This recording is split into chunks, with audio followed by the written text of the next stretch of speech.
শুভ সকাল। আজকে Literary classic 7 এর সেশনে আপনাদের সাথে আমি আছি Sabiha mooring, academic team member from P2A academy. আপনারা যে গেস করেছেন, আমরা দেখি আমাদের প্রথম কবিতা বিখ্যাত এলিজিটা কোনটা আসে। আপনারা সবাই ঠিক বলেছেন, elegy written in a country churchyard, Thomas Gray. আপনারা তো বলেই দিয়েছেন। এটার লিটারারি এজ হচ্ছে pre romantic or 18th century, মানে একদম লিটারারি যে এজটা, আমাদের রোমান্টিক এজ শুরুর একদম আগ দিয়ে হচ্ছে কবিতাটা লেখা হয়েছিল। এলিজি মানে আমরা তো সবাই জানি যে আমরা শোকগাথা লিখছি, কারণ মৃত্যুকে কেন্দ্র করে কোনো ধরনের ল্যামেন্টেশন আমরা করছি কবিতায়। কবিতায় দুঃখ থাকবে, মৃত্যু থাকবে, হতাশা থাকবে, কিন্তু শেষে গিয়ে একটা রিফ্লেকটিভ টোনও থাকবে। আমরা আবার বাস্তবতায় ফেরত আসব, আমাদের মধ্যে আশা কাজ করবে, জীবন নিয়ে আমরা নতুন করে কিছু ভাববো, কাউকে ভাবাবো। তো এটাকে আমরা লিটারারি জনরে বলতে পারি মেডিয়েটিভ এলেজি অর গ্রেভিয়ার্ড পোয়েট্রি। জি শুভ ভাইয়া, গ্রেভিয়ার্ড পোর্ট বলা হয় থমাস গ্রেকে। এটার সেটিং মানে যে জায়গাটাকে কেন্দ্র করে এটা লেখা হয়েছে সেটা হচ্ছে একটা রুরাল চার্চিয়ার্ডের টাস্ক, মানে সন্ধ্যার দিকে একটা চার্চিয়ার্ডকে কেন্দ্র করে এটা লেখা হয়েছে। চার্চিয়ার্ড মানে আমরা সবাই জানি চার্চের পাশের যে কবরস্থান, মূলত সেটাই বোঝাচ্ছে। এবং একটা মজার ঘটনা, যেটা আমাদের পড়ার সাথে কানেক্টেড না, এটা কিন্তু একটা সত্যিকার অর্থের জায়গা, মানে এটা কোনো ফিকশনাল সেটিং না। এবং আহ, আপনারা অনেকেই তো হলিউডের জেমস বন্ড সিনেমার সাথে পরিচিত। জেমস বন্ডের একটা সিনেমার শুটিংও কিন্তু এই চার্চিয়ার্ডে হয়েছিল। তো আমাদের এই কবিতার যে সেন্ট্রাল কনসার্ন বা মেজর থিম, সেটা আমরা হচ্ছে একটা লাইনেই ছোট করে শুরুতে একটু হালকা বলে দিচ্ছি যে আমাদের এখানে মর্টালিটি আছে, ইকুয়ালিটি মানে আমাদের এখানে অমরত্ব আছে, সাম্য আছে, হিডেন ট্যালেন্ট অ্যান্ড রিমেম্বারেন্স, আমাদের যে সুপ্ত প্রতিভা এবং আমাদের যে হচ্ছে মানুষকে মনে রাখতে চাওয়ার যে প্রবণতা, আমাদের নিজেদের মানুষের কাছে মনে থাকতে চাওয়ার যে প্রবণতা, সেগুলো সবই এই কবিতাটাতে আছে। আমাদের বিখ্যাত লেখক থমাস গ্রে, ওনার জন্ম মৃত্যু খুব গুরুত্বপূর্ণ না, কিন্তু আমি দিয়ে রেখেছি আমাদের জানার সুবিধার্থে, কারণ আমাদের জানার তো কোনো শেষ নেই। উনি লন্ডনে জন্মগ্রহণ করেছিলেন 1716-তে, ক্যামব্রিজে 1771-এ মারা যান। উনি খুব বিখ্যাত পোয়েট ছিলেন, স্কলার ছিলেন, এবং উনি খুব সুন্দর পত্রলেখকও ছিলেন। আমাদের যে প্রকৃতি, একাকিত্ব, নির্জনতা, আমাদের মেমোরি, এগুলো নিয়ে হচ্ছে ওনার লেখায় বেশি আমরা হচ্ছে আলোচনা দেখতে পাই। আর আমরা অনেকেই জানি যে উইলিয়াম ব্লেককে আমরা রোমান্টিক এজের বা রোমান্টিক পোয়েট্রির প্রিকার্সর বলি। উনি মেজর প্রিকার্সর, মোস্ট ইম্পর্টেন্ট প্রিকার্সর, কিন্তু থমাস গ্রেকেও বলা হয়। তো কবিতা নিয়ে কিছু ইনফরমেশন, সেটা হচ্ছে কবিতাটা 1751 সালে পাবলিশ হয়। এটা স্ট্রাকচার আমাদের জানার কোনো দরকার নেই, কিন্তু আমরা দিয়ে রেখেছি যে মানে বেশ বড়সড় একটা কবিতা, 128 লাইনের। রাইম স্কিম হচ্ছে এবি এবি। মিটার তো আপনারা সবাই জানেন, আয়াম্বিক পেন্টামিটার, শেক্সপিয়ার যে তার জন্য বিখ্যাত ছিলেন। আর স্ট্যাঞ্জা ফর্ম হচ্ছে এলিজাইক স্ট্যাঞ্জা, এটা আমাদের মনে রাখাটা গুরুত্বপূর্ণ। আর এখানে যে স্পিকার, স্পিকারের হচ্ছে আমাদের পোয়েটই স্পিকার, কিন্তু উনি হচ্ছেন একজন রিফ্লেকটিভ অবজার্ভার হিসেবে, মানে থার্ড পার্সন যে একটা পার্সপেক্টিভ থেকে, মানে নিজের কথা নিজে বলছেন না, একটা আননোন অ্যানোনিমাস টোনে উনি বলছেন। আর টোনটা তো আমরা বললাম যে খুবই নির্জন, চুপি চুপি, শান্ত, কম্প্যাশনেট একটা টোন। তোর কবিতাটা শুরু হয়, এটা একটা গ্রাম্য সেটিং, প্যাস্টোরাল এলোজি, মানে গ্রামীণ যে হচ্ছে আবহ, পুরোটাই এই কবিতা জুড়ে আছে। সন্ধ্যাবেলা, আমাদের কারফিউ বেল মানে আমাদের চার্চের ঘন্টা বাজছে, রাখালরা তাদের গরু নিয়ে বাড়ি ফিরে যাচ্ছে, পরিশ্রান্ত মানুষ দিনের কাজ শেষে বাড়ি ফিরছে। তখন কি হচ্ছে? হ্যাঁ, রোমান্টিকতার ছোঁয়া তো আছে, বললাম না উনি প্রিকার্সর একজন।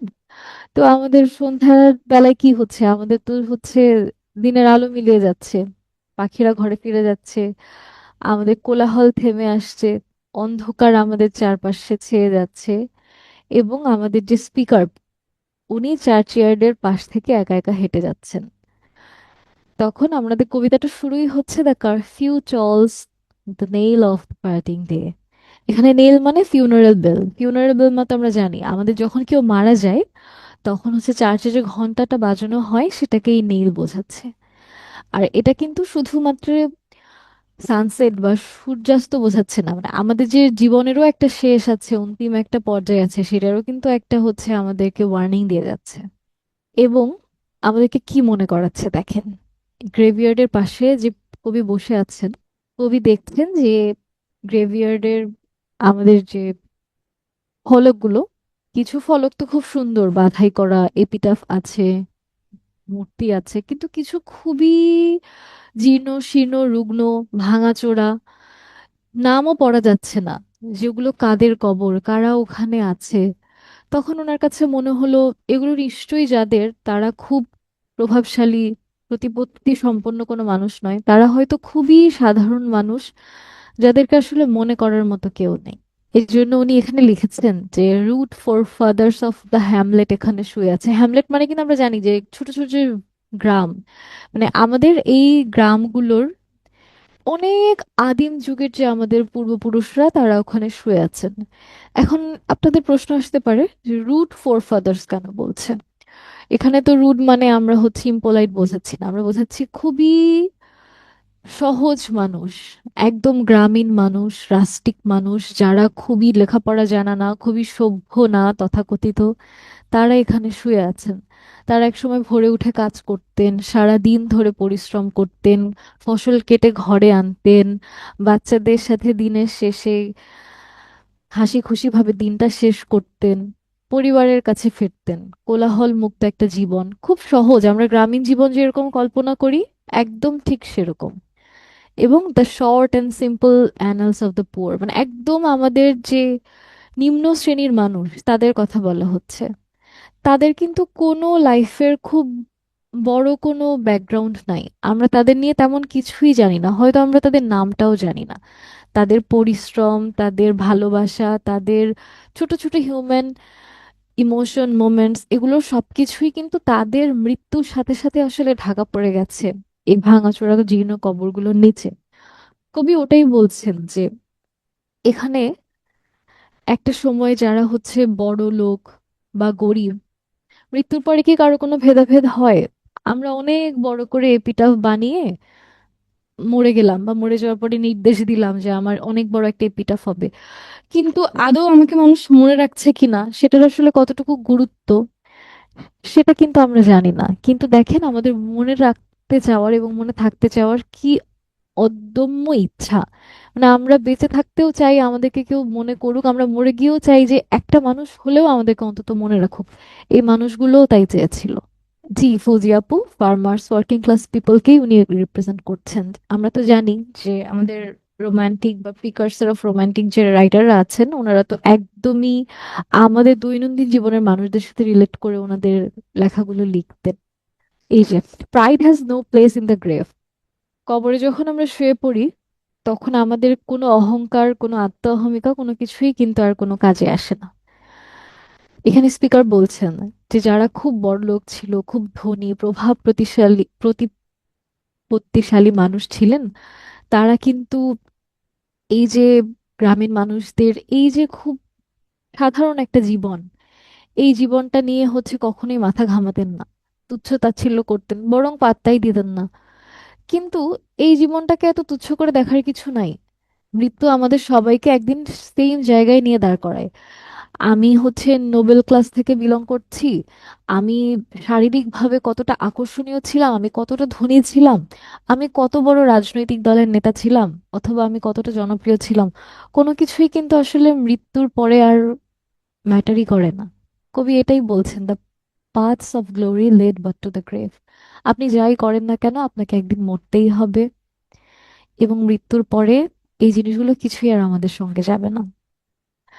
তো ওটাই তো কবি বলছেন যে আমরা যারা বড়লোক মানুষদের এপিটাফ দেখছি চার্চিয়ার্ডে, তাদের অনেক কিছু আছে, কিন্তু আমরা যারা গরিব, সাধারণ দিনমজুর খেটে খাওয়া মানুষ, আমাদের একটা ওই ভাঙাচোরা একটা স্তূপ, একটা পাথর, এগুলো ছাড়া কিছুই নেই। কিন্তু এই যে স্ট্যাটাস, এই স্ট্যাটাস দিয়ে কি হয়? মৃত্যুর পরে আমরা ফেরত আসতে পারি না। আমাদের জীবিতকালের সময়ের সেই যে বিশাল বিশাল প্রেইজিং অথবা তোষামোদ, এগুলোও আমাদেরকে আর ফিরিয়ে আনতে পারে না। আমাদের সম্মান, আমাদের মৃত্যুকে আটকাতে পারে না। আমরা সবাই দিন শেষে মৃত্যুর কাছে জিম্মি। কবি তারপরে কি বলছেন দেখেন, the talent no one ever saw. মানে আমাদের যে এই যে খেটে খাওয়া মানুষগুলো, ওনাদের মধ্যে কি কোনো প্রতিভা নাই? আছে তো, কিন্তু সেগুলো তো আসলে কখনো বিকশিত হওয়ার সুযোগই পায়নি। হয়তো সমাজের কারণে, হয়তো পরিবারের কারণে, হয়তো সুযোগ পরিস্থিতি, অনেক কিছুর কারণে। উনি ওটাই বলছেন, উনি যখন সেই ভাঙাচোরা স্তূপগুলোর দিকে তাকিয়ে আছেন, উনি ভাবছেন এই যে গ্রামের মানুষজন, খুব সহজ স্বাভাবিক যাদের জীবন ছিল, তাদের সামনে তো শিক্ষা ছিল না, বই ছিল না, জ্ঞানের আলো ছিল না, তাদের অনেকের ধন ছিল না, তাদের অবসর ছিল না তাদের প্রতিভার চর্চা করার, প্রতিভা বিকশিত করার, তাদের অনেক বড় বড় জায়গায় সোশ্যাল কানেকশন লাভিং ছিল না, পাবলিক একটা প্ল্যাটফর্মও ছিল না। এখানে উনি কত সুন্দর করে এই জিনিসগুলো ব্যাখ্যা করছেন যে ওনারা অনেক কিছু হতে পারতেন, কিন্তু এই কারণগুলোর জন্য ওনারা আসলে আর দিন শেষে কিছুই হয়ে উঠতে পারেননি। তার মানে কি ওনাদের পোয়েটিক ইমাজিনেশন এগুলো ছিল না, ক্রিয়েটিভ অ্যাবিলিটি ছিল না? সবকিছু ছিল ওনাদের মধ্যে, লিডারশিপ ক্যাপাবিলিটি ছিল ওনাদের, ইন্টেলিজেন্স ছিল, নলেজ ছিল, পলিটিক্যাল কারেজ ছিল, সবই ছিল, কিন্তু সেগুলো আসলে বিকশিতই হয়নি। Full many a flowers is born to blush unseen. আমাদের মরুভূমিতে কত ফুল ফোটে, মরুভূমি কেন, আমরা আমাদের রাস্তার পাশে রোজ কত সুন্দর সুন্দর ফুল ফোটে, কিন্তু আবার একটু যত্নের অভাবে ঝরে পড়ে যায়। এই মানুষগুলোর প্রতিভাও না এই যত্নের অভাবেই ঝরে পড়ে গেছে। এই ফুলটার সৌন্দর্য আছে, কিন্তু দেখেন এই যে এই জঙ্গলে এটাকে কে দেখতে যাবে? আমরা কেউ দেখতে যাব? আমরা যদি এটাকে তুলে এনে ফুলদানিতে সাজিয়ে রাখতাম, সবাই দেখতাম, সবাই বাহবা দিতাম, কিন্তু এই ফুলটা এখানেই ঝরে পড়ে যাচ্ছে, ওর সৌন্দর্য কেউ দেখছে না। তেমনি এই মানুষগুলোর প্রতিভা কখনোই আমরা আসলে দেখার সেই সুযোগটা ওনাদেরকেও করে দেয়নি। আমরা তাই ওনাদেরকে দেখতেও পারিনি, ওনাদের মধ্যে থেকে আমাদের জন্য বড় বড় কেউ আসলে তৈরি হয়নি। ব্যাপারটা খুব আফসোসের। এটা কিন্তু আসলে আমরা এখনো আমাদের জীবনে দেখি। আমরা যারা পড়াশোনা করছি, আমরা যখন রাস্তায় একটা পথশিশুকে দেখি, আমাদের মধ্যে কিন্তু হঠাৎ করেই ধাক্কা লাগে যে আমরা পড়ছি, আমাদের পরিচিত মানুষজন পড়ছে, আর এই বাচ্চাটা রাস্তায় হচ্ছে ফেরি করে বেড়াচ্ছে। কিন্তু ও যদি প্রপার একটা গাইডেন্স পেতো, ও তো অনেক ভালো কিছু করতে পারতো, ওরও তো ট্যালেন্ট আছে। জিনিসগুলো আমাদেরকে খুব ভাবায়। লেখককেও ঠিক এভাবেই ভাবিয়েছিলেন। আমাদের যে কবিতাগুলো, সেগুলো আমাদের আনরিটেন যে হিস্ট্রিগুলো, সেগুলোকে কিভাবে ধারণ করে চলুন আমরা দেখে আসি।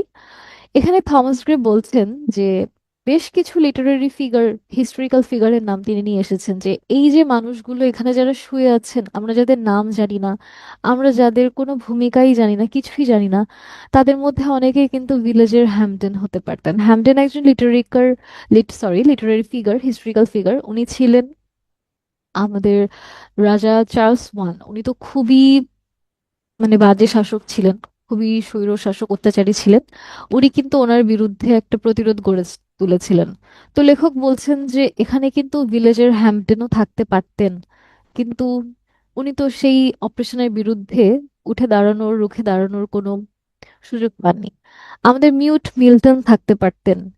মিল্টনকে তো আমরা সবাই চিনি, আমরা গত ক্লাসে মিল্টনের অ্যারিওপ্যাজিটিকা পড়লাম। শুরুতে একজন বললেন যে আমরা আজকে লিসিডাস পড়বো কিনা, ওটাও জন মিল্টনের।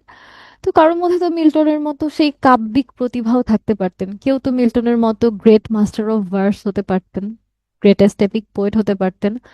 কিন্তু আমরা তো তাকে সেই অপরচুনিটিটা দেইনি, আমরা তাকে সেই শিক্ষার আলোটাই দেইনি। তার সুপ্ত সেই প্রতিভা আমরা তো কখনো জানতে পারিনি। গিল্টলেস ক্রমওয়েল, এখানে অলিভার ক্রমওয়েলের কথা বলা হচ্ছে। সে ছিলেন একজন বিখ্যাত স্বৈরশাসক। বিখ্যাত না বলে কুখ্যাত বলাটাই শ্রেয়, কারণ উনি হচ্ছে প্রচন্ড স্ট্রং একটা পলিটিক্যাল কানেকশন নিয়ে বেশ দাপিয়ে বেরিয়েছেন, এবং অবশ্যই ভালো কিছু করেননি, ফেমের পেছনেই ছুটেছেন, কিন্তু ভায়োলেন্স আর গিল্ট থেকেও দূরে থাকার চেষ্টা করেছেন। তো এরকম অনেকেই হতে পারতেন, কিন্তু আসলে কেউই হতে পারেনি। Some mute ignore ignore sorry inglorious Milton here may rest. এখানে দেখেন একটা কিরকম একটা প্যারাডক্স কাজ করছে, যে আমাদের যে দারিদ্রতা, সেটা আমাদেরকে আসলে বড় হতে দেয় না, আমাদেরকে বড় কোনো কিছুই করার সামর্থ্য দেয় না। না আমাদের বড় কিছু অ্যাচিভ করার সামর্থ্য দেয়, না আমাদের বড় কোনো ক্রাইম করার সামর্থ্য দেয়, কিছুই না। They are growing virtues but they are crimes confined. সবকিছুই আসলে আবদ্ধ দারিদ্রতার জাতাকলে। এই মানুষগুলো সব সময়ের জন্য পিষ্ট হয়ে গেছে। এই যে মানুষগুলো হারিয়ে গেছেন, ওনারাও তো চেয়েছিলেন কেউ মনে রাখুক। আমরাও তো সবাই চাই ওনাদের এই যে ভাঙাচোরা এপিটাফ, যেখানে কিছুই লেখা নাই, সেখানে শুধুমাত্র স্তূপ আছে, হয়তো দু চারটা বাইবেলের লাইন আছে, অথবা হয়তো পরিবারের কেউ এসে একটু ফুল রেখে গেছে, সেটাই আছে, আর কিচ্ছু নাই। কিন্তু আমরা কি চাই? আমাদেরকে কেউ মনে রাখুক, দিন শেষে কেউ একজন মনে রাখুক। আমরা প্রত্যেকটা মানুষ চাই না যে আমরা মরে যাওয়ার পরেও অন্তত একজনের স্মৃতিতে আমরা বেঁচে থাকি? এই যে আকুলতা, এটা কিন্তু এই মানুষগুলোরও ছিল। তখন কবি হঠাৎ করে ভাবলেন যে আচ্ছা, আমাকেও কি কেউ এভাবে স্মরণ করবে? কবি বলতে এখানে যে আমাদের আননেমড স্পিকার। তখন উনি ভাবছেন যে even from the Tom the voice of nature ক্রাইস, আমাদের সাথে প্রকৃতিও কি কাঁদবে? ওনার খুব ইচ্ছা করছে আমার নাম কেউ মনে রাখবে, আমার জীবনের গল্পের কথা কেউ বলবে, আমার কথা কাউকে বলবে। আমরা প্রায় বলি না যে এই মানুষটা ভালো ছিলেন, এটা মানে কি আমরা তো তাকে মনে রাখলাম। কেউ যদি আমাদের সাথে খারাপ কিছু করে সেভাবেও তো মনে রাখলাম, যেভাবেই হোক মনে কিন্তু আমরা থাকতে চাই, সবার স্মৃতিতে থাকতে চাই, এইটুকু জায়গা আমরা সবাই চাই। তখন আমাদের কবিতাটা শেষের দিকে কিভাবে যাচ্ছে, আমাদের স্পিকার তার নিজের কবরের কথা ভাবছেন, নিজের কবরের কথা ভাবছেন যে কোনো একদিন যখন কোনো ট্রাভেলার এই গ্রামে আসবেন, যদি তার কথা কাউকে জিজ্ঞেস করেন, গ্রামের একজন বৃদ্ধ মানুষ কিভাবে তার কথা বলবেন?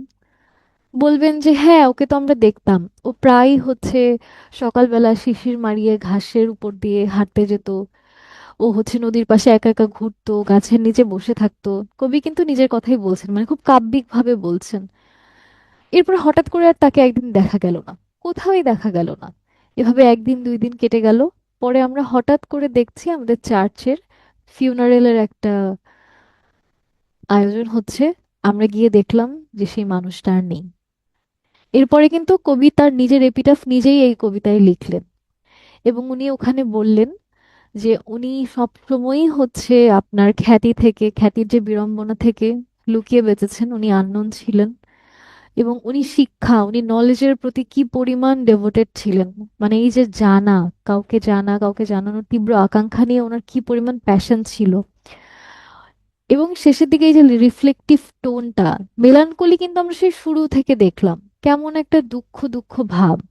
কিন্তু এই যে ওনার কিন্তু সেই যে বেঁচে থাকার, মরে গিয়েও বেঁচে থাকার আকুলতাটা কতটা তীব্রভাবে প্রকাশ পেল। আমাদের অন্যের দুঃখের প্রতি কবি কতটা কম্প্যাশনেট ছিলেন, সেটাও উনি বোঝাতে চাচ্ছেন। এবং উনি লাস্টে কি বললেন, he gave to misery all he had a tear, the bosom of his father and his god.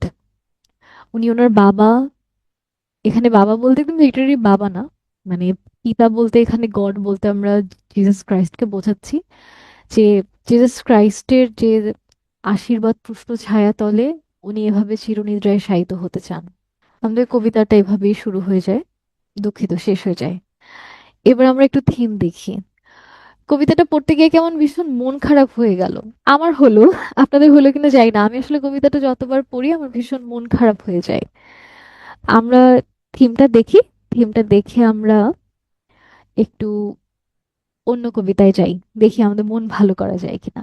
এখানে আমরা মর্টালিটি নিয়ে কথা বলেছি, যে আমরা সবাই আসলে অমরত্ব পেতে চাই, কিন্তু অমরত্ব তো আসলে আসে না, আমাদের ডেথ ইউনিভার্সাল, আমরা চাইলেও মৃত্যুকে অতিক্রম করতে পারবো না, এটা আমাদের লাইফের একটা আনএভয়েডেবল ট্রুথ।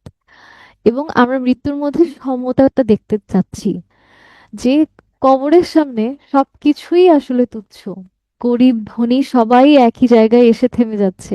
ওয়েলথ, বিউটি, আমি নোবেল বার্থ নাকি আমি ওয়ার্কিং ক্লাস, কোনো কিছুই আসলে ম্যাটার করছে না। আমরা ডিগনিটি খুঁজছিলাম, আমাদের সাধারণ যে জীবন, আমাদের কোনো খ্যাতি না থাকতে পারে, কিন্তু আমাদের তো পরিশ্রম ছিল, আমাদের পরিবার ছিল, আমাদের ভালোবাসা ছিল, এগুলো তো আমাদের জীবনকে কতটা অর্থপূর্ণ করে তোলে। কিন্তু আমরা এগুলো নিয়ে আসলে ভাবি না, আমাদের ভাবাটা প্রয়োজন। হিডেন ট্যালেন্ট আছে, যে এডুকেশনাল অপরচুনিটি না থাকার কারণে এই মানুষগুলো তাদের কোনো প্রতিভা কখনো বিকশিত করার সুযোগ পায়নি, সবসময় তারা পর্দার আড়ালেই থেকে গেছে। সোশ্যাল ইনইকুয়ালিটি আছে, আমরা কেউ তাদেরকে হচ্ছে কিন্তু সামনে আসতে দেইনি, সবসময় আসলে আমরা তাদেরকে পিছনেই রেখে দিয়েছি। কখনোই তাদের ট্যালেন্ট ডেভেলপ করার কোনো সুযোগ আমরা তাদেরকে করে দেইনি। ফেম আর হিউম্যান অর্থের যে একটা কনফ্লিক্ট সেটা আছে, যে আসলে আমাদের মানুষের মূল্য আমরা কি দিয়ে যাচাই করব? শুধুমাত্র খ্যাতি দিয়েই কি যাচাই করব? করব তো না। আমাদেরকে কতটা হচ্ছে জনপ্রিয় সেটা দিয়ে কিভাবে আমরা যাচাই করব? আমাদের তো আগে দেখতে হবে মানুষটা আসলেও তার এই যে খ্যাতি বা খ্যাতির আড়ালে যে বিড়ম্বনা, তার বাইরে তার আসলে জীবনে কি অবদান, মানুষের জীবনে তার কি অবদান। এবং যেহেতু বলেছি প্যাস্টোরাল এলিজি, আমরা তো পুরোটা সময় রুরাল লাইফ নিয়ে, প্যাস্টোরাল সেটিং নিয়ে কথা বলেছি, গ্রামের সহজ সরল শান্তিপূর্ণ জীবন নিয়ে কথা বলেছি, কিন্তু দেখেন এই গ্রামীণ পরিবেশটা আমাদের এটাও মনে করিয়ে দিচ্ছে যে গ্রামের মানুষগুলোকে আমরা এখনো সুযোগ থেকে বঞ্চিত করেছি, ওনাদের সবকিছু অপরচুনিটি এখনো কতটা লিমিটেড। আমাদের এই দিকগুলো নিয়ে আসলে ভাবা উচিত। হিউমিলিটি আছে, মানুষের প্রতি মানুষের যে সহমর্মিতা, মৃত্যুকে সানন্দে গ্রহণ করার যে আমাদের প্রবণতা, সবকিছুই এখানে কবি প্রকাশ করেছেন। আর শেষে আমরা ফেইথ আর ডিভাইন মার্সির একটা খুব সুন্দর যোগসাজশ দেখতে পাচ্ছি, যে আমরা নিজেকে শেষ পর্যন্ত মৃত্যুর পরে সৃষ্টিকর্তার হাতে সঁপে দেই, আমাদের সোসাইটির হাতে কিন্তু আর সঁপে দেই না। তো এবার আমরা মন খারাপ থেকে দেখি একটু মন ভালোর দিকে যাওয়া যায় কিনা, আমরা একদম রোমান্টিক পোয়েট্রিতেই ঢুকে যাব। আচ্ছা, রোমান্টিক পোয়েট্রি কাদের মাধ্যমে শুরু হয়েছিল বলেন তো? কোন দুজন মানুষ যুগান্তকারী এক লিরিক্যাল ব্যালাডস আবিষ্কার করলেন আর আমাদের রোমান্টিক যুগের সূচনা হলো? Wordsworth and Coleridge. হ্যাঁ মিমাপু, খুব সুন্দর করে কবি বলেছেন, এভাবে করে ভাবলে আসলেও মৃত্যু নিয়ে ভয় কাজ করে না। ওয়ার্ডসওয়ার্থ, কোলেরিজ। আচ্ছা, উইলিয়াম ওয়ার্ডসওয়ার্থ আর স্যামুয়েল টেইলর কোলরিজ, এখন আপনারা বলেন তো এদের মধ্যে কার কবিতা প্রথমে আসতে পারে? William Watson. উচ্ছ্বাস ভাইয়া বলছেন, শোভন ভাইয়া, হালিমা আপু। আচ্ছা, সবাই ওটসর্টই বলছেন, তার মানে আপনাদের ভালোই ধারণা আছে যে শুরুটা আমরা উইলিয়াম ওটসর্ট দিয়ে করতে যাচ্ছি। বিখ্যাত সেই কবিতা আমাদের উইলিয়াম ওটসর্টের। আমরা যদি প্রথমে জাস্ট চোখটা বন্ধ করে কল্পনা করি, আমাদের যে কবিতাগুলো মাথায় আসে তার মধ্যে আর কোনো কবিতা মাথায় না আসলেও যেটা মাথায় আসতেই হয় সেটা হচ্ছে আমাদের ড্যাফোডিলস। ড্যাফোডিলস কিন্তু আরেকজন লিখেছেন, কিন্তু ওনার কবিতার নাম টু ড্যাফোডিলস, মনে আছে কার? দেখি তো কার কার মনে আছে। রবার্ট হেরিক লিখেছেন টু ড্যাফোডিলস। আপনারা তো সবই পারেন, আপনাদের সাথে গল্প করতে তো খুবই মজা। আচ্ছা, I wandered lonely as a cloud, William ওটসওয়ার্থের বিখ্যাত কবিতা, যেটাকে আমরা একটু ছোটখাটো করে দ্য ড্যাফোডিলস নামে চিনি, অথবা শুধু ড্যাফোডিলস নামেও চিনি। এটা আমাদের রোমান্টিক এজের কবিতা, লিরিক পোয়েম। এবং এখানে প্রকৃতি নিয়ে যে কি সুন্দর করে লেখা যায়, প্রকৃতির বন্দনা কিভাবে কবি করেছেন সেটাই আমরা দেখতে পাই। আমাদের ওয়ার্ডসওয়ার্থ সাহেব 1770 সালে জন্ম নিয়ে 1850 সালে মারা গেলেন। মোটামুটি বলা যায় পুরো রোমান্টিক যে এইজটাই উনি দাপিয়ে বেরিয়েছেন। উনি আমাদের ইংলিশ যে রোমান্টিক মুভমেন্ট তার অন্যতম প্রধান কবি। আমরা সবাই জানি উনি স্যামুয়েল টেইলর কোলরিজের সাথে একসাথে মিলে লিরিক্যাল ব্যালাডস প্রকাশ করেন, যার মাধ্যমে আমাদের রোমান্টিক এইজ শুরু হয়। এবং এখানে কিন্তু 23টা কবিতা ছিল দুজনের। কার কয়টা ছিল মনে আছে? দেখি তো কার কয়টা ছিল, আপনারা বলতে পারেন কিনা। 19টা কার ছিল শোভন ভাইয়া বলেন? শুধু 19 বললে তো বুঝতে পারবো না। হ্যাঁ, ওয়ার্ডসওয়ার্থের 19টা ছিল, আর 4টা ছিল আমাদের কলরিচ সাহেবের। এবং আমাদের কবি কিন্তু কমন লাইফ, আমাদের যে ন্যাচারাল ল্যান্ডস্কেপ, আমাদের জীবনের এই যে দৈনন্দিন জীবনের আমাদের এই যে সহজ স্বাভাবিক জীবনের এই গল্পগুলোই বলেছেন। ওনার কাছে কি ছিল, আগে শেক্সপিয়াররা কি করেছিলেন, সব বড় বড় মানুষদের নিয়ে কবিতা লিখে গেছেন, রাজা রানী ক্লার্জিম্যান, আমাদের মতো ছোটখাটো মানুষদেরকে ওরা পাত্তাই দেয়নি। কিন্তু ওনারা এসে সেই ট্র্যাডিশনটা ভাঙলেন, ওনারা বললেন এই শেকল আমরা ভাঙবো, আমরা আমাদের কথা বলবো, আমরা আমাদের গল্প আমাদের ভাষায় বলবো। আমরা এত রংচং মাখিয়ে কথা বলবো না। আমরা সহজ সাধারণ মানুষ, আমরা আমাদের কথা আমাদের ভাষায় বলবো। এবং উনি সবসময় নেচারকে কিভাবে দেখতেন? নেচারকে দেখতেন আমাদের টিচার হিসেবে, প্রকৃতি আমাদের হিলার হিসেবে, প্রকৃতি আমাদের কম্পেনিয়ন, প্রকৃতি আমাদের গাইড। নেচারের ওরশিপার ছিলেন উনি। এবং আমরা দেখি তো আমাদের কবিতাটা কবে লিখলেন উনি? 1804-এ লিখলেন। প্রথম প্রকাশ পেল 1807-এ, দুইটা ভলিউমে প্রকাশ পেল। এগুলো খুব একটা গুরুত্বপূর্ণ না, পরে আবার নতুন করে গিয়ে 1815-তে এটা প্রকাশ পেল। খুব ছোট্ট একটা কবিতা, মাত্র 4টা স্ট্যানজা, 24 লাইন, কিন্তু এত বেশি মিনিংফুল। এবং এই 24টা লাইনের মাধ্যমে উনি পুরো প্রকৃতিকে যেভাবে আমাদের সামনে তুলে ধরলেন, আমরা আসলে অবাক হয়ে যাব যে প্রকৃতি থেকে আমাদের কি পরিমাণ শেখার আছে। এবং প্রকৃতি আমার ভীষণ ভাল লাগে, কিন্তু আমি যখন এই কবিতাটা পড়েছিলাম আমার তখন মনে হয়েছিল আমি বোধহয় আরো নতুন করে এক্সপ্লোর করতে পারছি আমার চারপাশের নেচারটাকে। স্ট্যানজা ফর্মস সেস্টেড বা 6 লাইন স্ট্যানজা, মানে প্রত্যেকটা স্ট্যানজায় 6টা করে লাইন আছে। এগুলো খুব গুরুত্বপূর্ণ না, এগুলো দিয়ে রেখেছি জাস্ট আমাদের ইনফরমেশন আমরা জানতে চাইলে জানতে পারি, যে কারণ জানার তো কোনো শেষ নাই। তো রাইম স্কিম হচ্ছে ABABCC, মানে মেইনলি আয়াম্বিক টেট্রামিটার যাকে বলে। আর এখানেও একজন যে স্পিকার, উনিও আননেমড সলিটারি একজন ওয়ান্ডারার, উনি ঘুরে বেড়াচ্ছেন উদ্দেশ্যহীন ভাবে। এখানে ওনারও কোনো পরিচয় আমরা দেখতে পাই না। আমাদের কবিতা শুরু হচ্ছে, কিন্তু কবিতার পেছনে স্ট্যানজা কি? স্ট্যানজা তো স্তবক। একটা কবিতায় প্রত্যেকটা যে প্যারা ভাগ হয়, মনে করেন আমি একটা কবিতা লিখলাম, 4 লাইন লিখে গ্যাপ দিয়ে আবার পরের 4 লাইন লিখলাম, ওই 4 লাইনই আমার একটা স্ট্যানজা, আমার কবিতার স্তবক। তো এই কবিতাটার ব্যাকগ্রাউন্ডটা হচ্ছে উইলিয়াম ওর্ডসওয়ার্থ একদিন হচ্ছে একটা লেকের পাশে ঘুরতে গিয়েছিলেন। উনি একা ঘুরতে যাননি, উনি ওনার ছোট বোন ডরোথি ওয়ার্ডসওয়ার্থকে নিয়েই ঘুরতে গিয়েছিলেন। সেটা দিনটা ছিল 15ই এপ্রিল 1802। এই যে লেক ডিস্ট্রিক্টের আলস ওয়াটারের পাশে ওনারা হাঁটছিলেন, তখন ওনারা এই মুহূর্তটা হচ্ছে দেখেছিলেন। এবং ফেরত আসার পরে কবিতাটা কবি লিখেছেন। এবং আমরা কিন্তু জানি লেক ডিস্ট্রিক্টে ওনার জন্ম হয়েছিল দেখে ওনাকে লেক পোয়েট বলা হয়। আরো দুজন লেক পোয়েট আছে, কারা বলেন? আমাদের মোট 3জন লেক পোয়েট: কোলরিচ, ওর্ডসওয়ার্থ, আরেকজন সাউদি, রবার্ট সাউদি। হ্যাঁ। তো উনি যখন ফেরত আসলেন, ওনার ওই দিনের স্মৃতিচারণ করেই উনি আসলে কবিতাটা লিখলেন। দিনটা ভীষণ শান্ত ছিল, খুব সুন্দর, মানে একটা বাতাস, ঝোড়ো বাতাস না, কিন্তু খুব সুন্দর একটা বাতাস ছিল। এবং আমাদের লেকের পানি খুব প্রবলভাবে বয়ে যাচ্ছিল। এবং আমাদের যে চারপাশের আবহাওয়া, সেটাও বেশ ঘনিয়ে আসছিল, আমাদেরকে ইঙ্গিত দিচ্ছিল যে ঝড় বৃষ্টি তুমুল আকারে নামতে পারে। আর তখনই পথের পাশে ওনারা কি দেখলেন? ড্যাফোডিলের দীর্ঘ সারি, মানে যতখানি চোখ যাচ্ছে খালি ড্যাফোডিল আর ড্যাফোডিল, মানে কোনো শেষই নাই। আর ডরোথি কি করলো? ওর জার্নালে মানে ফুল কিছু নিয়ে এসেছিল।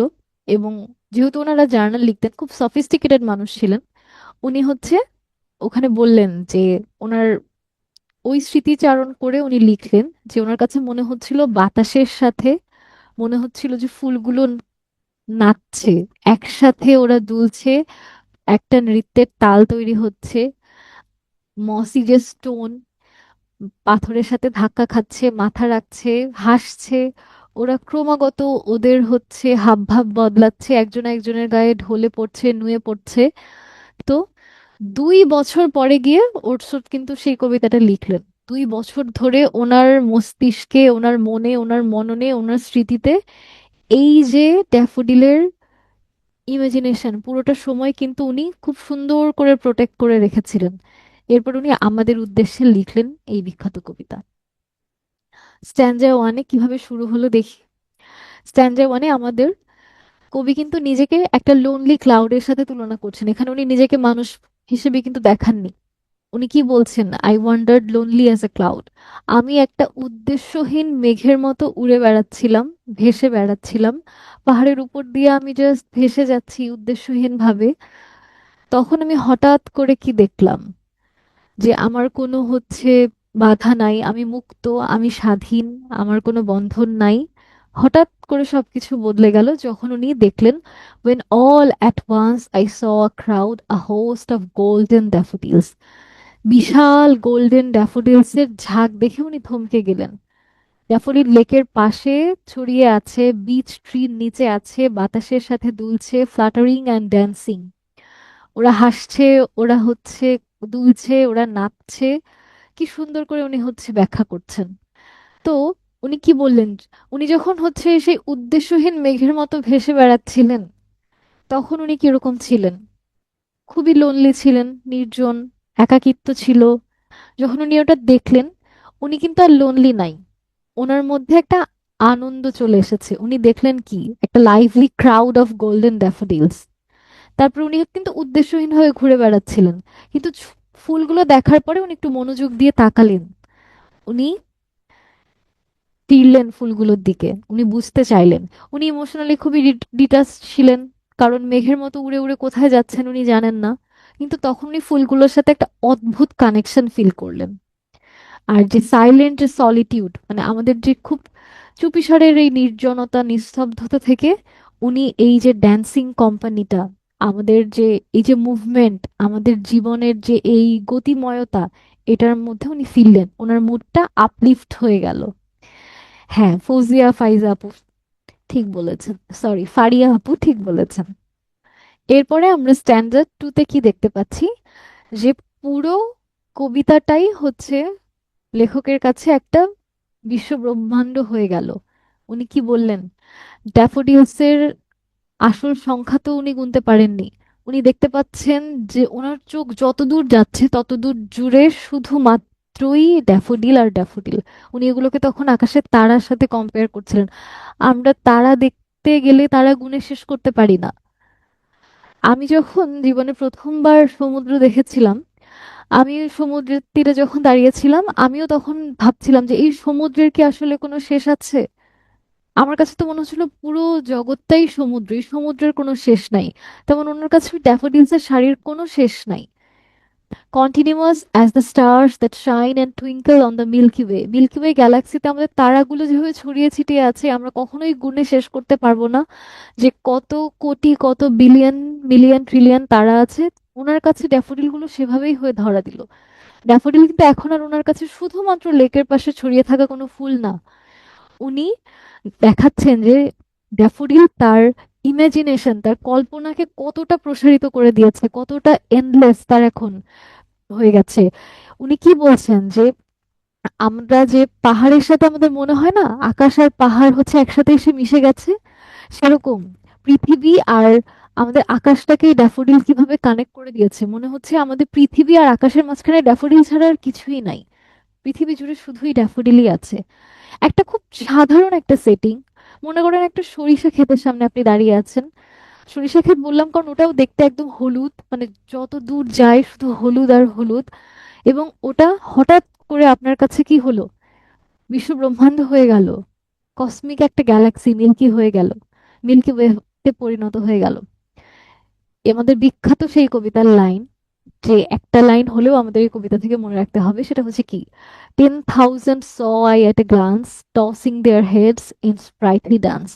উনি কি এক ঝলকে, চোখের এক পলকে 10,000 দেখেছেন? ড্যাফোডিলস দেখেননি। এখানে কিন্তু উনি হাইপারবোল করে বলছেন, অতিরঞ্জন করে বলছেন যে ফুলের যেই ওভারওয়েলমিং ব্যাপারটা, এই যে আধিপত্য ওনার জগৎ জুড়ে, সেটাকে উনি ব্যাখ্যা করছেন কি, চোখের পলকে আমি 10,000 ড্যাফোডিল দেখে ফেললাম। আমরা প্রায় বলি না কোনো একটা কথা কাউকে বলার সময়, তোমাকে আমি পই পই করে বারণ করেছি, তোমাকে 100 বার বলেছি এই কাজটা করবে না। আমরা কি কাউকে 100 বার বলি? সর্বোচ্চ একবার কি দুইবার। কিন্তু দেখেন আমরা এই যে হাইপার বোল করে বলছি, ঘটনাটার ব্যাপ্তিটা আমরা বোঝাতে চাচ্ছি, আমরা অতিরঞ্জন করে বোঝাতে চাচ্ছি যে এই ঘটনাটার বিশালতাটা কতটুকু। এরপরে আমরা স্ট্যান্ডার্ড 3-তে চলে আসি। আমাদের যে ড্যাফোডিলের আনন্দ, আমাদের যে মেঘ, মেঘরূপী কবির মধ্যে কিভাবে ছড়িয়ে পড়লো এবং সাথে সাথে কিভাবে পুরো প্রকৃতিতেই ছড়িয়ে পড়লো, সেটাই উনি বললেন। লেকের পাশে আমাদের যে সূর্য, সূর্য হাসি দিয়ে আমাদের সাথে ড্যাফোডিলের সাথে সেই ড্যান্সে যোগ দিয়েছে। কিন্তু স্পিকার কি বলছেন? The waves beside them danced but the outdid the sparkling waves in glee. ন্যাচারের যে আমাদের এলিমেন্ট গুলো, আমাদের চারপাশের সবকিছু কতটা আনন্দে ভাসছে, সেটাই উনি বললেন। যে আমাদের ড্যাফোডিল গুলো নৃত্যরত অবস্থায় আছে, ছোট বাচ্চাদের মতো খিলখিল করে হাসছে। আমাদের যে এই যে সূর্যের আলো নদীতে পড়ছে, চিকচিক করছে, সবকিছু কত আনন্দময় হয়ে উঠছে, মানে দেখে কিরকম একটা প্রশান্তি। আমাদের যে বাতাস, বাতাস ফুলগুলোকে দোলা দিয়ে যাচ্ছে, ওদেরকে হালকা করে ছুঁয়ে যাচ্ছে। এবং আমাদের কবি ওদের চারপাশে থেকে কি পরিমাণ আনন্দ পাচ্ছেন। ওনার সেই দুঃখটা হঠাৎ করেই গায়েব হয়ে গেছে। A poet could not but be gay in such a jocund company. এখন আমরা গে যে অর্থে ইউজ করি, আগেকার দিনে এটার অর্থ কিন্তু পুরোটাই ডিফারেন্ট ছিল।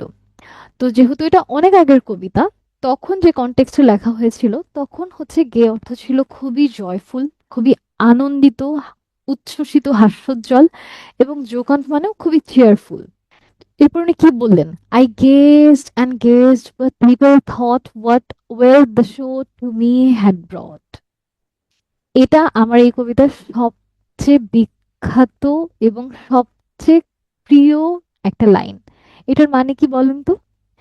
উনি বললেন যে ওই যে সময়টাতে উনি তাকিয়েছিলেন সেই ২ বছর আগে ডরো থেকে নিয়ে যখন লেকে ঘুরতে আসলেন, তখন তো উনি তাকিয়েই ছিলেন, কিন্তু ওনার তখন বিন্দুমাত্র কোনো কল্পনাতে ছিল না যে এই মুহূর্তটা কিভাবে ওনার জীবনকে বদলে দিবে, ওনাকে কি পরিমাণ একটা ভ্যালুয়েবল লেসন দিবে, ওনার জীবনের পুরা গতিপথ, চিন্তা ভাবনা, নেচারকে সেন্টার করে ওনার লাইফটা কিভাবে সার্কুলেট করবে, এটা যে কিভাবে বদলে যাবে, এটা উনি ভাবতেই পারে নাই। এটাকে আমি যখন আবার আমার সমুদ্র যাত্রার কথাই বলি, আমি যখন প্রথম সমুদ্র দেখেছিলাম, আমি সমুদ্র দেখার আগে ভাবতাম আমি পাহাড় খুব পছন্দ করি। আমি যখন সমুদ্রের দিকে তাকিয়েছিলাম, আমার কাছে সমুদ্রের বিশালতার কাছে নিজেকে এত তুচ্ছ মনে হচ্ছিল, আমার মনে হচ্ছিল যে আমি এখানেই থেকে যাই। এবং আমি যখন ফিরে আসলাম, আমি এখনো যখন প্রায় ভাবি, চুপচাপ বসে আছি, হয়তো মনে করেন মনটা খারাপ, বসে আছি, তখন সেই সমুদ্রের ওই স্মৃতিটা আমার যখন কল্পনায় আসে, তখন হঠাৎ করেই মনটা না খুব কেমন মানে প্রশান্তিতে ভরে যায়। ওনারও ঠিক তাই হলো, যে ওনার এই ড্যাফোডিলস এর স্মৃতিটা ওনাকে পরবর্তীতে কিভাবে সব সময় হচ্ছে আপলিফট করতো, সেটা উনি তো ওই সময় বুঝতেই পারে নাই, উনি শুধু তাকিয়েই ছিল। কিন্তু ওনার ওই তাকিয়ে থাকাটা পুরো ওনার জীবনটাই বদলে দিল। উনি ন্যাচারের ওরশিপার হয়ে উঠতেন। এবার আমরা আসি আমাদের স্ট্যান্জা 4-এ, আমাদের শেষ স্ট্যান্জা। আমাদের সময় কিন্তু পেরিয়ে গেল, আমাদের স্পিকার লেকের পাশে আর নেই। উনি এখন কোথায় বসে স্মৃতিচারণ করছেন বলেন তো? উনি কাউচে শুয়ে আছেন, উনি সোফায় হয়তো গা এলিয়ে শুয়ে আছেন, বসে আছেন, ভাবছেন। ওনার চিন্তায় কল্পনায় বারবার ড্যাফোডিলস তখন ফিরে আসছে, দ্য ফ্ল্যাশ আপন that inward I. Owner memory হিসেবে ফেরত আসছে, ওনার কল্পনা, ওনার ইনারভেশন, ওনার যে পোয়েটিক ইমাজিনেশন, ওনার অতীতের যে সেই সুন্দর মুহূর্তের অভিজ্ঞতা, সবকিছু বারবার করে কিন্তু এই ড্যাফোডিলের মাধ্যমে ফেরত আসছে, ড্যাফোডিলকে কেন্দ্র করে ঘুরছে।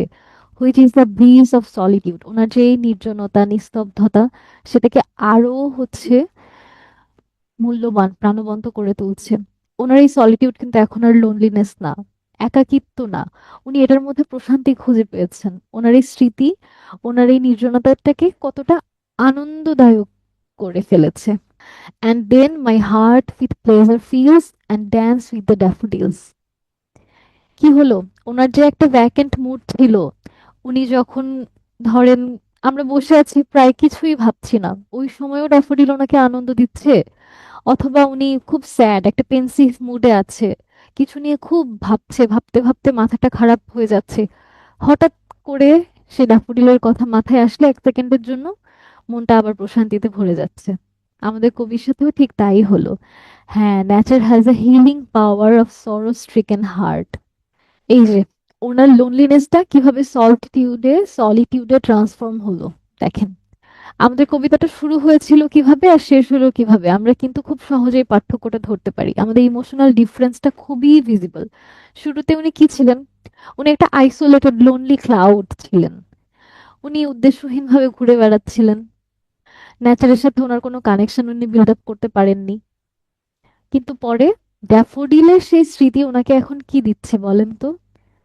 উনি এখন ফিজিক্যালি হয়তো একটু অ্যালোন আছেন, কিন্তু আসলেও কি উনি ওনার স্মৃতিতে মননে একা? উনি কিন্তু ওনার মেমোরিতে ড্যাফোডিলের সাথেই আছেন, উনি কিন্তু একা না।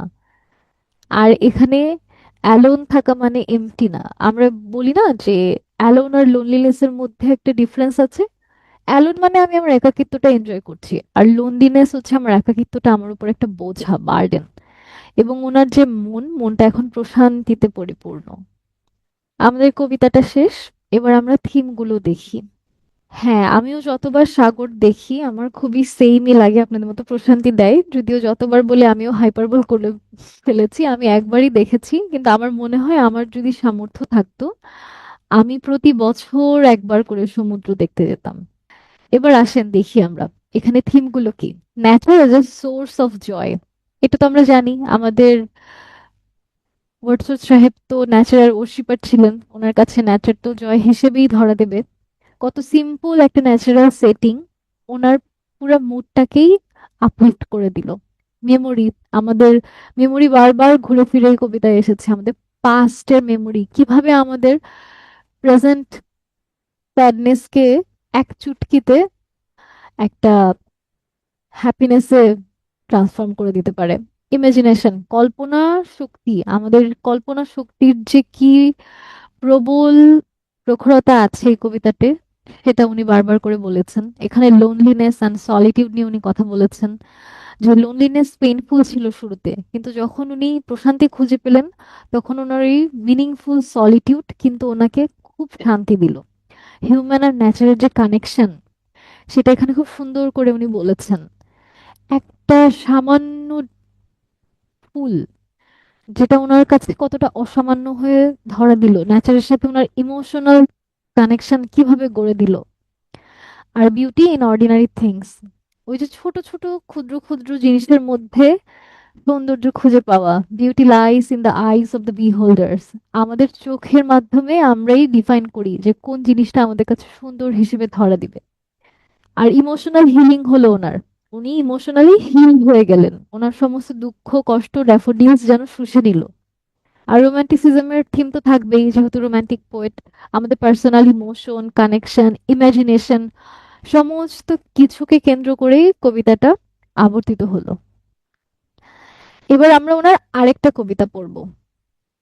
এখন আপনারা বলেন কোন কবিতা আমরা পড়তে পারি। মানে আমি তো আপনাদেরকে সাথে নিয়ে একটা পড়বই, আমি জানতে চাচ্ছি আপনাদের কাছে কি মনে হচ্ছে। ওনার তো অনেক কবিতা, ওনার কবিতার তো লিস্ট শেষ হবে না।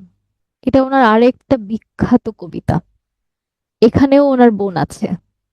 হ্যাঁ, তিনটার নেবে। মাই হার্ট লিপস আপ না, তিনটার নেবে নাকি মাই হার্ট লিপস আপ, চলুন দেখে আসি। তিনটার নেবে, এটা ওনার আরেকটা বিখ্যাত কবিতা, লিরিক্যাল ব্যালাডসেরই একটা কবিতা। এটার ফুল টাইটেলটা কিন্তু অনেক বড় ছিল। Lines composed a few miles above Tinternabbe on revisiting the banks of the Wey Valley during a tour July 13, 1798।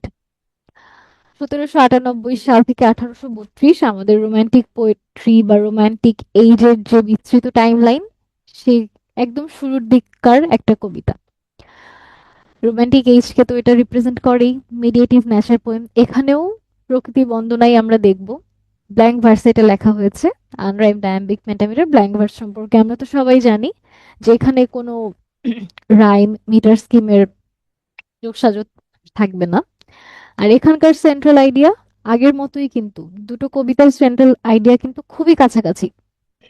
দুঃখিত, যেহেতু আমরা নেচার নিয়েই কথা বলবো, আমরা এখানে মেমোরি নিয়ে কথা বলবো, আমরা সময় নিয়ে কথা বলবো, আমরা গ্রোথ নিয়ে কথা বলবো, আমরা হিউম্যান কানেকশন নিয়ে কথা বলবো।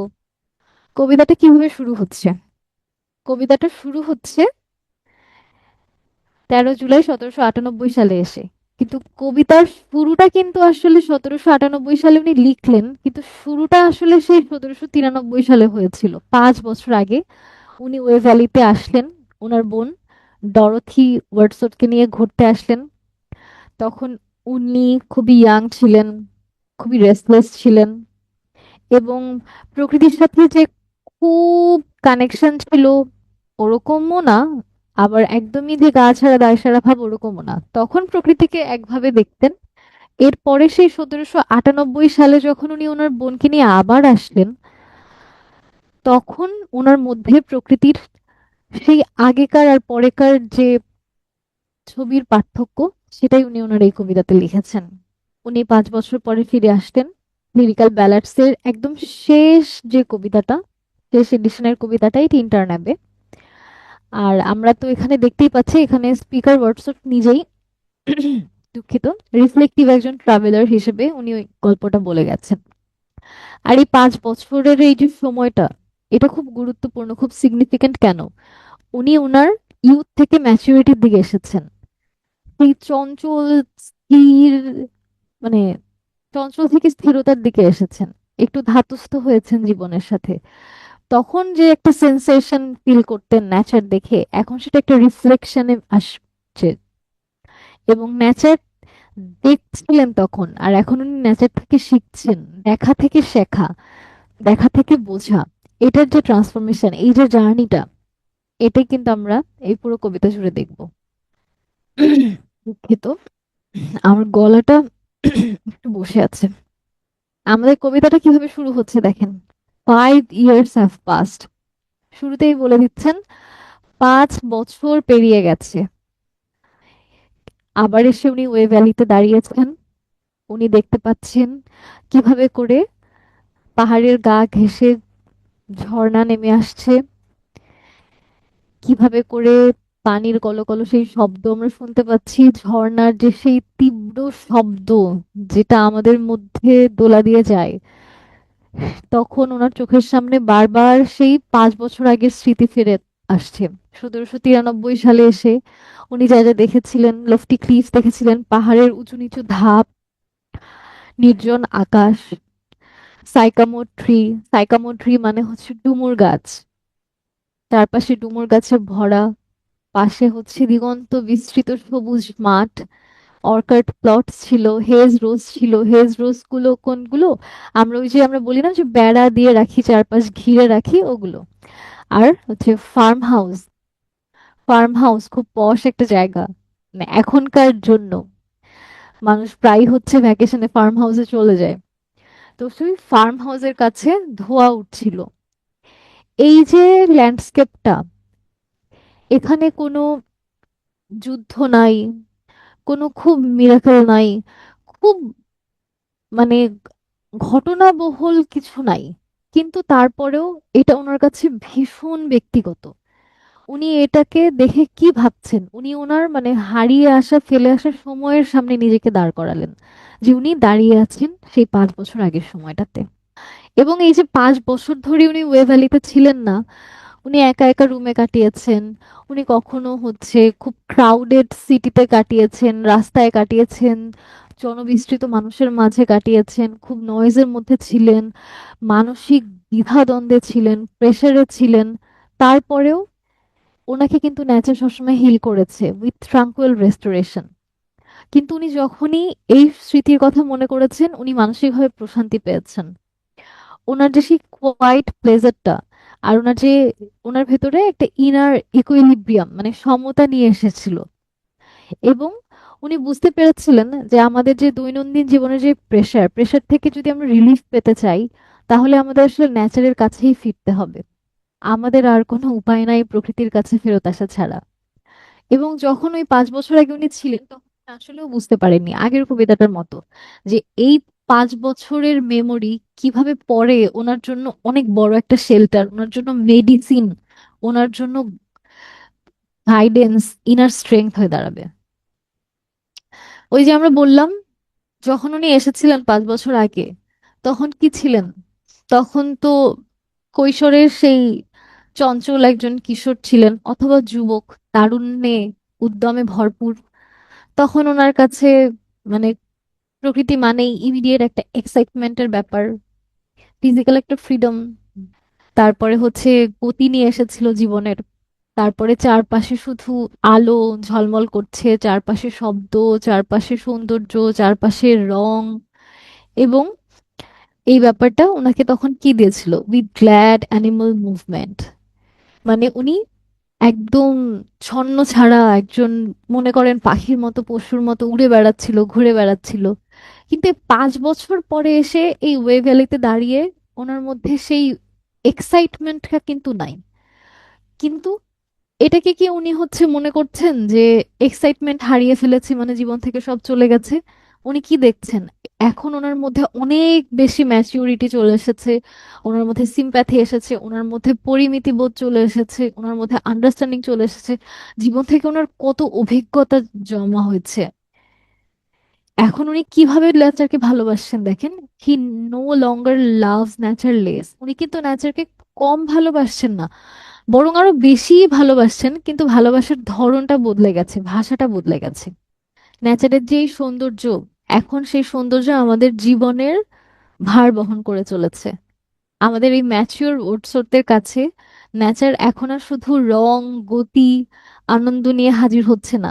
উনি এটার মধ্যে কি শুনতে পাচ্ছেন, the still sad music of humanity. আমাদের হিউম্যান সাফারিং, আমাদের লোনলিনেস, আমাদের লস, আমাদের সমস্ত কিছু, আমাদের জীবনের যে ছোট ছোট দুঃখ, সমস্ত কিছু উনি এই ওয়ে ভ্যালিতে দাঁড়িয়ে ফিল করতে পারছেন, নেচারের সাথে নিজেকে কানেক্ট করে। এই যে এই মিউজিকটা উনি শুনতে পাচ্ছেন, স্যাড একটা মিউজিক, এটা কিন্তু খুব হার্শ কিছু না।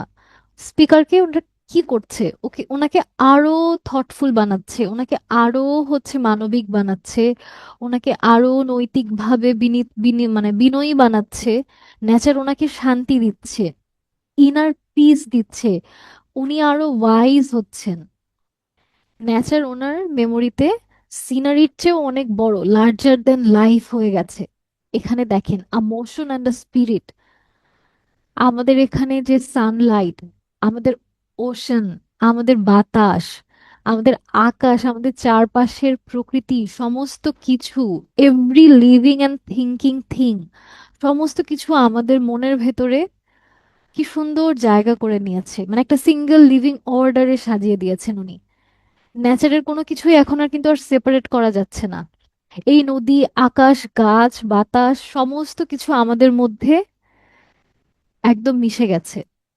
এখানেই কিন্তু ওয়াটসওয়ার্থের যে সেই প্যান্থেস্টিক ভিশন, মানে নেচারকে গড থেকে আলাদা করতে না পারা, নেচারকে ওরশিপ করতে পারা, এই জায়গাটা এখান থেকে আমরা খুব সুন্দরভাবে বুঝতে পারি। জি, nature never betray the heart that loves her. এই লাইনগুলো কি সুন্দর না? মানে এই লাইনগুলো পড়লেই মনে হয় মানে কেমন একটা প্রশান্তি আসে। Nature is now memory, teacher and guide. আমাদের নেচার এখন কি, the anchor of my purest thought. Nature ওনার মানসিক যে শান্তি প্রশান্তি, সেটার হাল ধরেছে, নাবিক হয়েছে। নার্স, ওনার ইমোশনকে নারিশ করছে, আমাদের মাইন্ডকে স্টেবিলিটি দিচ্ছে। ন্যাচার আমাদের লাইফের সবচেয়ে বড় গাইড, আমাদেরকে জীবনের গতি প্রকৃতির দিকে নির্দেশনা দিচ্ছে, আমাদের গার্ডিয়ান, আমাদের হার্টকে প্রোটেক্ট করছে, এবং আমাদের মোরাল ইনফ্লুয়েন্স, আমাদেরকে আরো মানবিক, আরো বিনয়ী করছে। এখানে ন্যাচার আমাদেরকে 3 ধরনের শিক্ষা দিয়ে যাচ্ছে। আমাদের সেন্সরি জয় দিচ্ছে, আমাদেরকে দেখাচ্ছে বিউটি আর প্লেজার কিভাবে ন্যাচারের সাথে ইন্টারকানেক্টেড। আমাদের রেস্টোরেটিভ যে মেমোরি, আমাদের সেই অ্যাবসেন্স মাইন্ড, আমরা হঠাৎ করে বসে আছি, মনটা খারাপ, ঝিমিয়ে আছি, হঠাৎ করে কিছু একটা মনে পড়লো, প্রকৃতির মাঝে কাটানো একটা সময়, আমাদের মনটা এক তুড়িতে শান্ত হয়ে গেল। আর এই যে মোরাল ভিশন আসছে, আমাদের সিম্প্যাথি তৈরি হচ্ছে, রিফ্লেকশন তৈরি হচ্ছে, নিজের প্রতি নিজের যে আত্মতুষ্টি, আমাদের সেলফ কন্ট্রোল, সমস্ত কিছুই কিন্তু ন্যাচার আমাদেরকে শেখাচ্ছে। শেষের দিকে আমরা দেখলাম যে কবিতায় কবি ডরোথিকে হাজির করলেন। উনি বললেন যে উনি এখানে একা না, ওনার সাথে আছেন ওনার ডিয়ার ডিয়ার ফ্রেন্ড, ওনার বোন, ওনার জীবনের সবচেয়ে বড় বন্ধু ডরোথি ওনার সাথে আছেন। উনি কি চাচ্ছেন, ডরোথির চোখ দিয়ে ডরথির ভয়েস দিয়ে উনি আবার এই জায়গাটাতে ফিরতে চাচ্ছেন। ডরথি তো এখন ওনার চেয়ে বেশ ছোট। ডরথির মধ্যে উনি ওনার সেই ইয়ঙ্গার সেলফের যে জয়, সেটা দেখতে চাচ্ছেন। এবং উনি কি চাচ্ছেন, যে একদিন তো উনি থাকবেন না, ডরথি তো থাকবে। ডরথি ওনার এই লেগাসিটা ধরে নিয়ে যাবে। উনি কি চাচ্ছেন, যে ন্যাচার ডরথির এই আনন্দটাকে আরো বাড়িয়ে দিক, তার মানে কঠিন দিনগুলোতে তাকে প্রশান্তি দিক, তার জীবনের তুমুল ঝড়ঝাপটার সময়গুলোতে ন্যাচার তার মাথায় হাত বুলিয়ে দিয়ে যাক। এবং এই যে মানুষের এই যে এত হিংস্রতা সবকিছুর মধ্যেও তার যে সেই ছোট্ট একটা মনের যে সেই কোমলতা, ওটাকে নেচার প্রোটেক্ট করুক। উনি এইগুলোই ওনার বোনের জন্য আশীর্বাদ করে যাচ্ছেন। আর এই যে এই 5 বছর পরে যে ওনারা আসলেন, এই 1798 সালের যে এই আশাটা, এটা যেন বারবার করে ওর মেমোরিতে ফেরত আসে। All which we behold is full of blessings. এই ব্লেসিং গুলো যেন সবসময় ফেরত আসে। উনি যেন ডরথির মধ্যে বেঁচে থাকেন, মাধ্যমে ন্যাচারের সাথে বেঁচে থাকতে পারেন। এভাবে করেই আমাদের কবিতাটা শেষ হয়। আমরা এখন একটু থিম গুলো একটু দেখি। আমাদের ন্যাচার, আমরা তো দেখতেই পেলাম পুরো কবিতা জুড়ে আমাদের কিভাবে ইমোশনালি স্পিরিচুয়ালি গাইড করে গেল। আমাদের মেমোরি, আমাদের অ্যাবসেন্ট ল্যান্ডস্কেপে আমাদের মনের ভেতরে কিভাবে একটা লিভিং প্রেজেন্স ধরে রাখলো, আমাদের সময়টাকে কিভাবে করে বদলে দিল। আমরা কিভাবে করে সেই ইউথ থেকে ম্যাচুরিটি ট্রান্সফরমেশনটা দেখতে পেলাম আমাদের চোখের সামনে। আমাদের ইউথ আর ম্যাচুরিটি, আমাদের সমস্ত কিছু কিভাবে করে নেচারের সাথে কানেক্টেড হয়ে গেল। নেচার আমাদের মেমোরিকে হিল করলো, আমাদেরকে প্রশান্তি এনে দিল, আমাদের মধ্যে স্পিরিচুয়াল ইউনিটি চলে আসলো, ওই যে প্যানথেইস্টিক ভিশন চলে আসলো। নেচারকে আমরা গডের সাথে তুলনা করছি, আমরা গড থেকে আলাদা করতে পারছি না, গডের মার্সি থেকে। আমাদের মোরাল গ্রোথ আসলো, আমরা বিনয়ী হলাম, আমরা শান্ত হলাম, আমরা ধীর স্থির হলাম। এবং ভাই বোনের যে খুব সুন্দর একটা সম্পর্ক, এটাও কিন্তু এখানে দেখেছে। এই যে ডরথি, আমাদের যে স্পিকার ওটসোর্থের অতীত আর ভবিষ্যতের একটা সেতু বন্ধন হিসেবে এখানে কাজ করছে। আর এখানে কন্টিনিউটি তো আছেই, মানুষ বদলাচ্ছে, সময় বদলাচ্ছে, কিন্তু আমাদেরকে নেচার আমাদেরকে কি সুন্দর করে গাইড করে নিয়ে যাচ্ছে। আমাদের আজকের মতো ওয়ার্ডসোর্থ শেষ। এবার আমরা কাকে পড়বো বলেন? ওয়ার্ডসোর্থের সাথে আর কাকে পড়ি আমরা? কোলরিজকে পড়বো। আপনারা ঠিকই বলেছেন, আমরা আজকে কোলরিজের 3টা কবিতা পড়বো। আপনারা কি কেউ গেস করতে পারবেন আমরা কোন 3টা কবিতা পড়বো? The rime of the ancient mariner, Kubla Khan, dejection an ode. পড়বো, দেখি তো পড়বো কিনা। আচ্ছা, প্রথম দুটো আমরা সবাই ঠিক বলেছি, ক্রিস্টাবেল। আচ্ছা, প্রথম দুটাতে আমরা সবাই বলেছি, থার্ড নাম্বারটা একটু সাসপেন্স থাকুক, দেখি 3 নম্বরে গিয়ে কি পড়বো। এবার আমরা জাহাজ নিয়ে অতি ভৌতিক একটা সুপার ন্যাচারাল জগতের দিকে যাত্রা করব। চলুন শুরু করি। আমাদের স্যামুয়েল টেইলর কোলরিজ 1797 থেকে 98-তে লিখেছিলেন এই লিরিক্যাল ব্যালাডসে the rime of the ancient mariner. এটাও আমাদের রোমান্টিক এজের কবিতা। এটা একটা ব্যালাড। ব্যালাড মানে তো আমরা সবাই জানি যে বিশাল একটা ঘটনাবহুল গল্প, পুরোটাই কবিতার মাধ্যমে তুলে ধরবেন। এটার বড় বড় 7টা অংশ আছে। এবং এখানের সেন্ট্রাল যে আমাদের আইডিয়া গুলো, আমরা যদি এক পলকে দেখে নিতে চাই, কি দেখবো? এখানে ক্রাইম আছে, পানিশমেন্ট আছে, ন্যাচার আছে, গিল্ট আছে, রিডেম্পশন আছে, সবকিছুই একসাথে আছে। এবং এটাকে আমরা আরো একটু রিলেট করে কিভাবে পড়তে পারি বলেন তো? আমরা হাওয়া সিনেমাটা দেখেছি। হাওয়া সিনেমাটা কিন্তু রাইম অফ দ্য এনশিয়েন্ট ম্যারিনারেরই একটা লিটারারি অ্যাডাপ্টেশন ছিল। হাওয়া দেখিনি কেউ? আচ্ছা, না দেখলেও ক্ষতি নেই, আমরা এখন এনশিয়েন্ট ম্যারিনারে ফেরত যাই। এই যে আমাদের সেই সুপার ন্যাচারাল পোয়েট হাজির হয়ে গেছেন। উনি বিখ্যাত একজন মানুষ ছিলেন, এবং ওনাকে কি বলা হতো? ওপিয়াম এটার রাইটার বলা হতো। 1772 সালে জন্মে 1834 সালে মারা যান। এবং রোমান্টিক পোয়েটদের মধ্যে উনিও অন্যতম। পাশাপাশি ক্রিটিক ছিলেন, ফিলোসফার ছিলেন। এবং ওনার সবচেয়ে গুরুত্বপূর্ণ অবদান ছিল কি মনে আছে আপনাদের? উনি কিন্তু বায়োগ্রাফিয়া লিটারেরিয়া প্রকাশ করেছিলেন। এটা কিন্তু নিজে একা করেছিলেন, ওয়ার্ডসওয়ার্থের সাথে করেননি। এবং এই যে ড্রিম, মিস্ট্রি, গিল্ট আর এই যে সুপার ন্যাচারাল অ্যাটমসফিয়ার, এইটার লেজেন্ডারি যদি কেউ থাকে সেটা হচ্ছে উনি লেজেন্ডারি ফিগার ছিলেন। সুপার ন্যাচারাল পোয়েট্রির কি বলবো, জনক বলা যায় ওনাকে।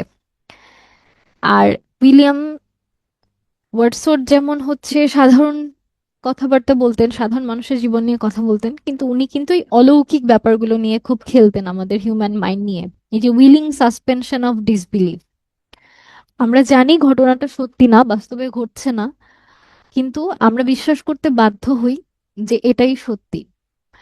এটার অরিজিনাল টাইটেলটা ছিল the rime of the ancient ম্যারিনারে, মানে বানানটা একটু খেয়াল করবেন, বানানটা ডিফারেন্ট। 1798 সালে প্রকাশ করলেন।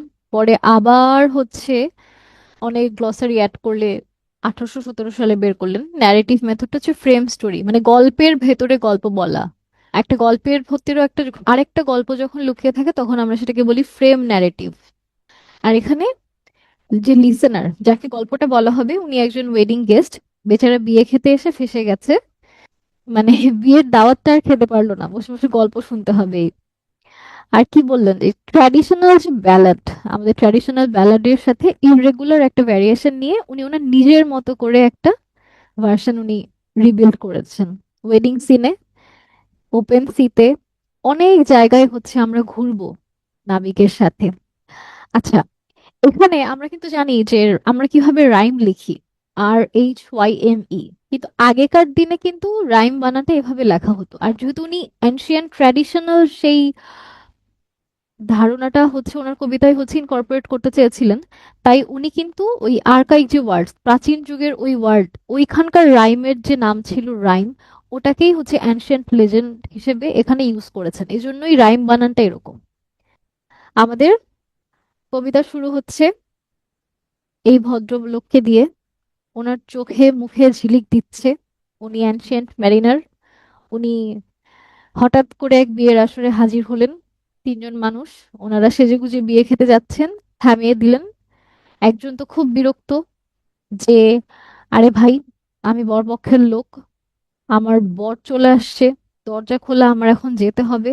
সুন্দর হচ্ছে মানে স্মেল আসছে, অ্যারোমা আসছে, খেতে বসবো, রোস্ট পোলাও খাবো। আমি তো বরের খুবই ক্লোজ রিলেটিভ, আমি বরের সাথে বরাসনে বসে খাবো, খাসির সেই মাথাটা চিবিয়ে চিবিয়ে খাবো।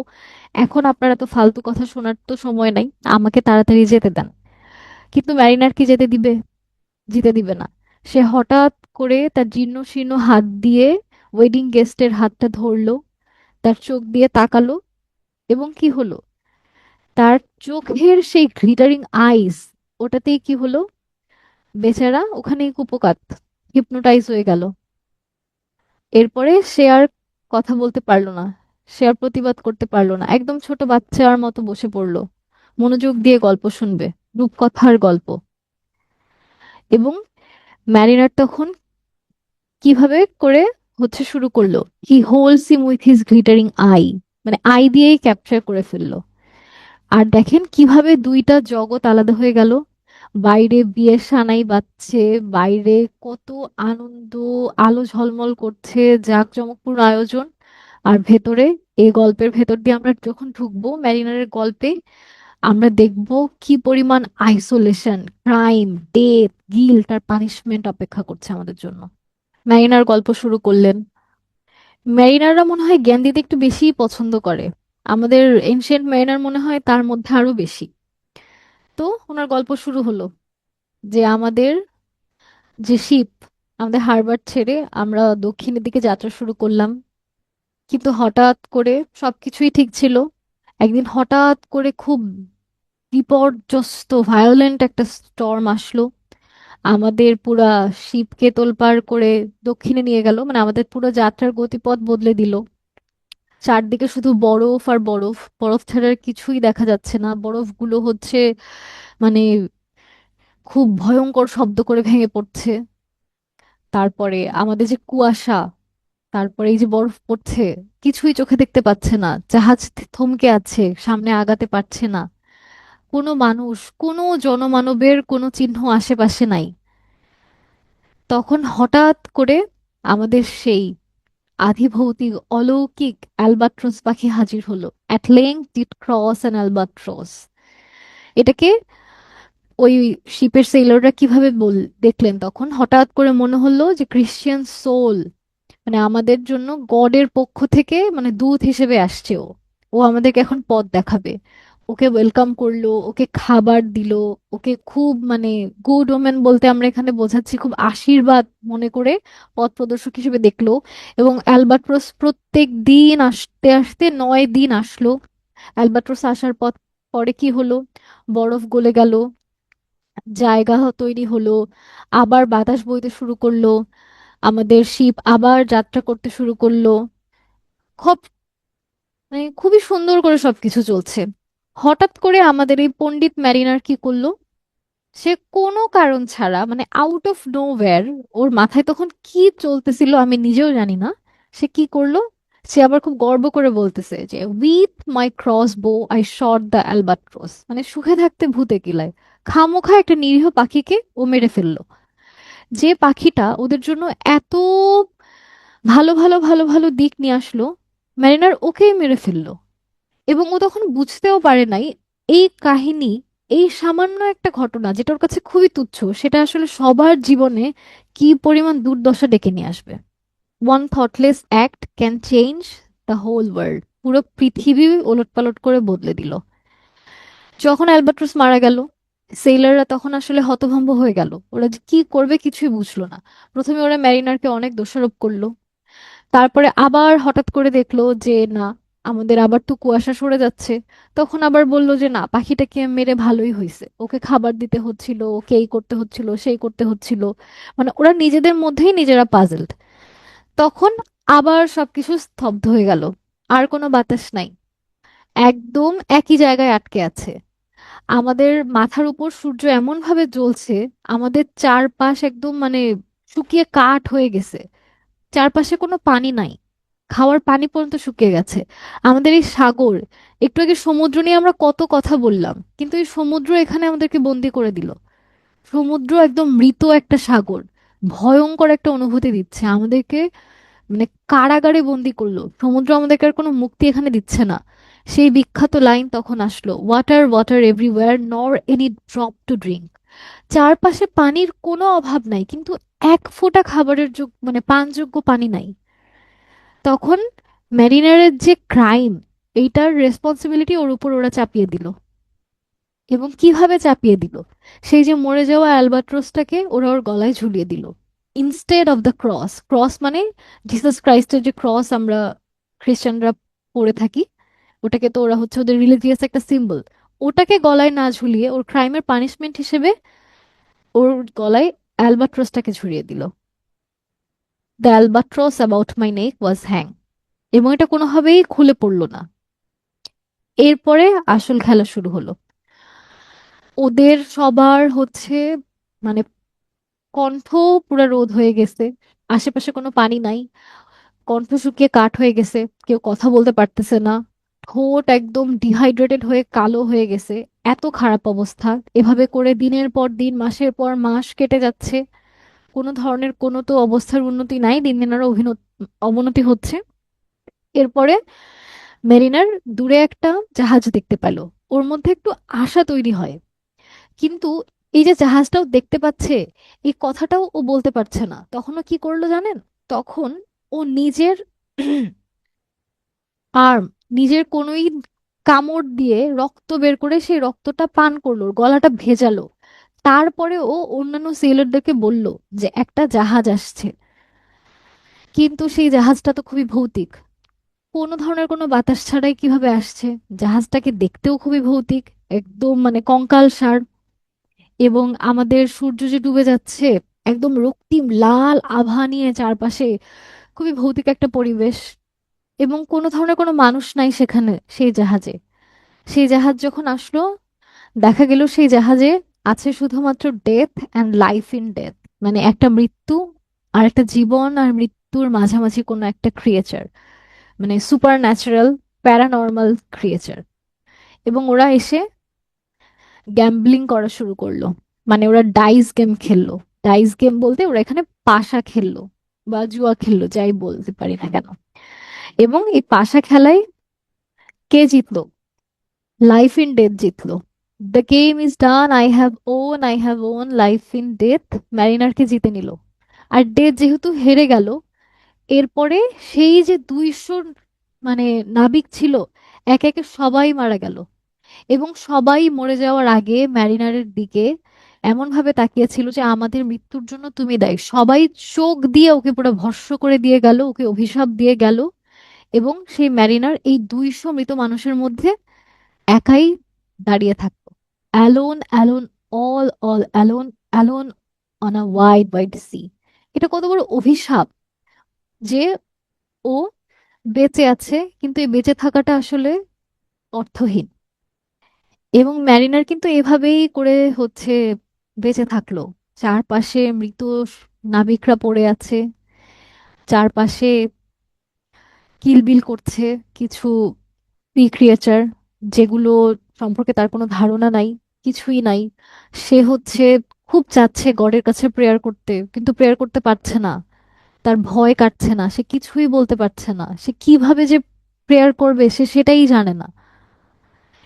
তারপর হঠাৎ করে একদিন খুব জ্যোৎস্না উঠলো রাতে, মানে চারপাশ আলোকিত, ঝলমল। ওয়াটার স্নেকরা হচ্ছে তখন হচ্ছে ভেসে বেড়াচ্ছিল। ওদেরকে আগে দেখলে ওনার গা ঘিন ঘিন করতো। ওদেরকে নিয়ে আগে উনি একদমই মাথা ঘামাতেন না। হঠাৎ করে তাকিয়ে উনি দেখলেন যে ওদের মধ্যেও কি পরিমাণ গ্রেস, কত কালার, কত সৌন্দর্য। ওরা কি সুন্দর একটা মানে আলোকসজ্জা খেলে যাচ্ছে, কি পরিমাণ জীবনী শক্তিতে ভরপুর। A spring of love gushed from my heart and bless them unaware. ও নিজের অজান্তেই ওদেরকে হচ্ছে আশীর্বাদ করছিল। মানে ভেবেচিন্তে কোনো প্রেয়ার কিন্তু করছিল না, ওদেরকে দেখে ওনার মনে যা কাজ করছিল সেটাই উনি বলছিলেন। এবং হঠাৎ করে the albatross fell off and sank like lead into the sea. সঙ্গে সঙ্গে অ্যালবাট্রস ওনার গলা থেকে পড়ে গেল এবং মুহূর্তের মধ্যে, চোখের নিমিষে তলিয়ে গেল। আর কিন্তু পাওয়া যায়নি। এরপরে কি হয়?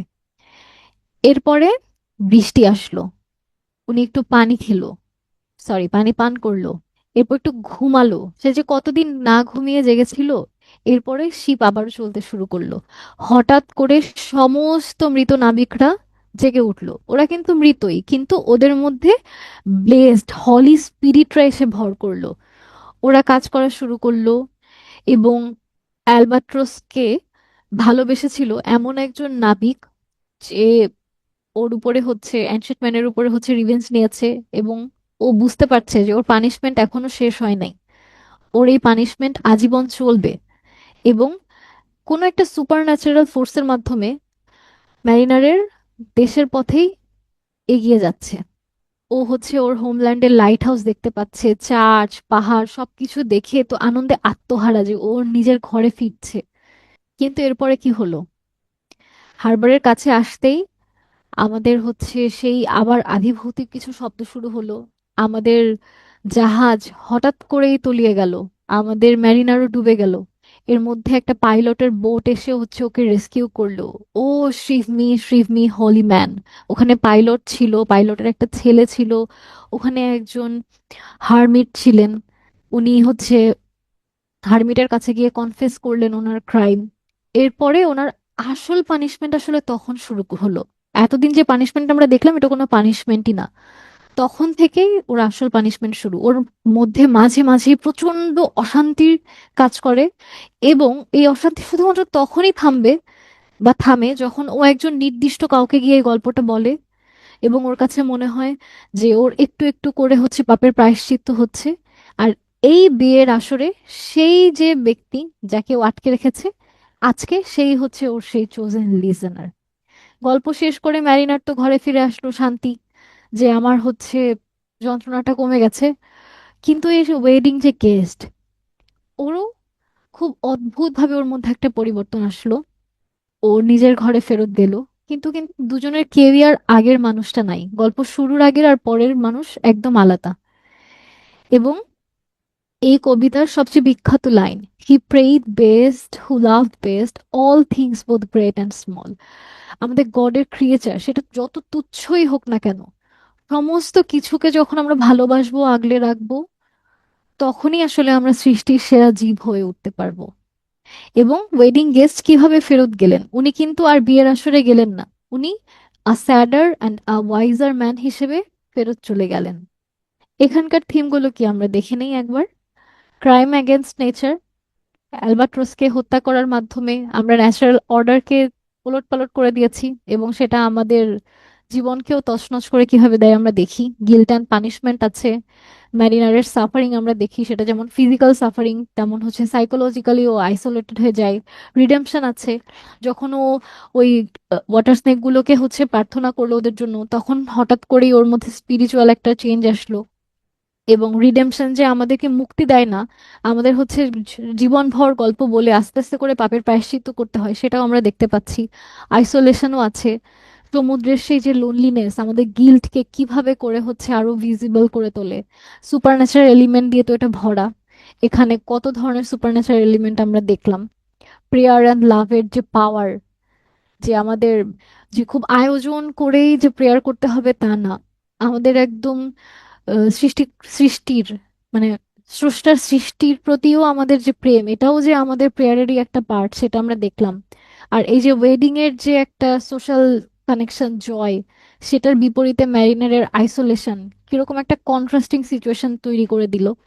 আর এই যে সাফারিং এর মাধ্যমে যে নলেজটা ম্যারিনার গেইন করলো, এই যে অভিজ্ঞতা, সেটাই উনি জীবনভর শেয়ার করে গেলেন, এটা আমরা সবাই দেখলাম। এরপরে আমরা কুবলা খানে চলে যাব। তার আগে আমাকে একটু বলবেন, আপনাদের কি বোরিং লাগছে, আপনারা কি বুঝতে পারছেন? একটু কাইন্ডলি রেসপন্স করবেন।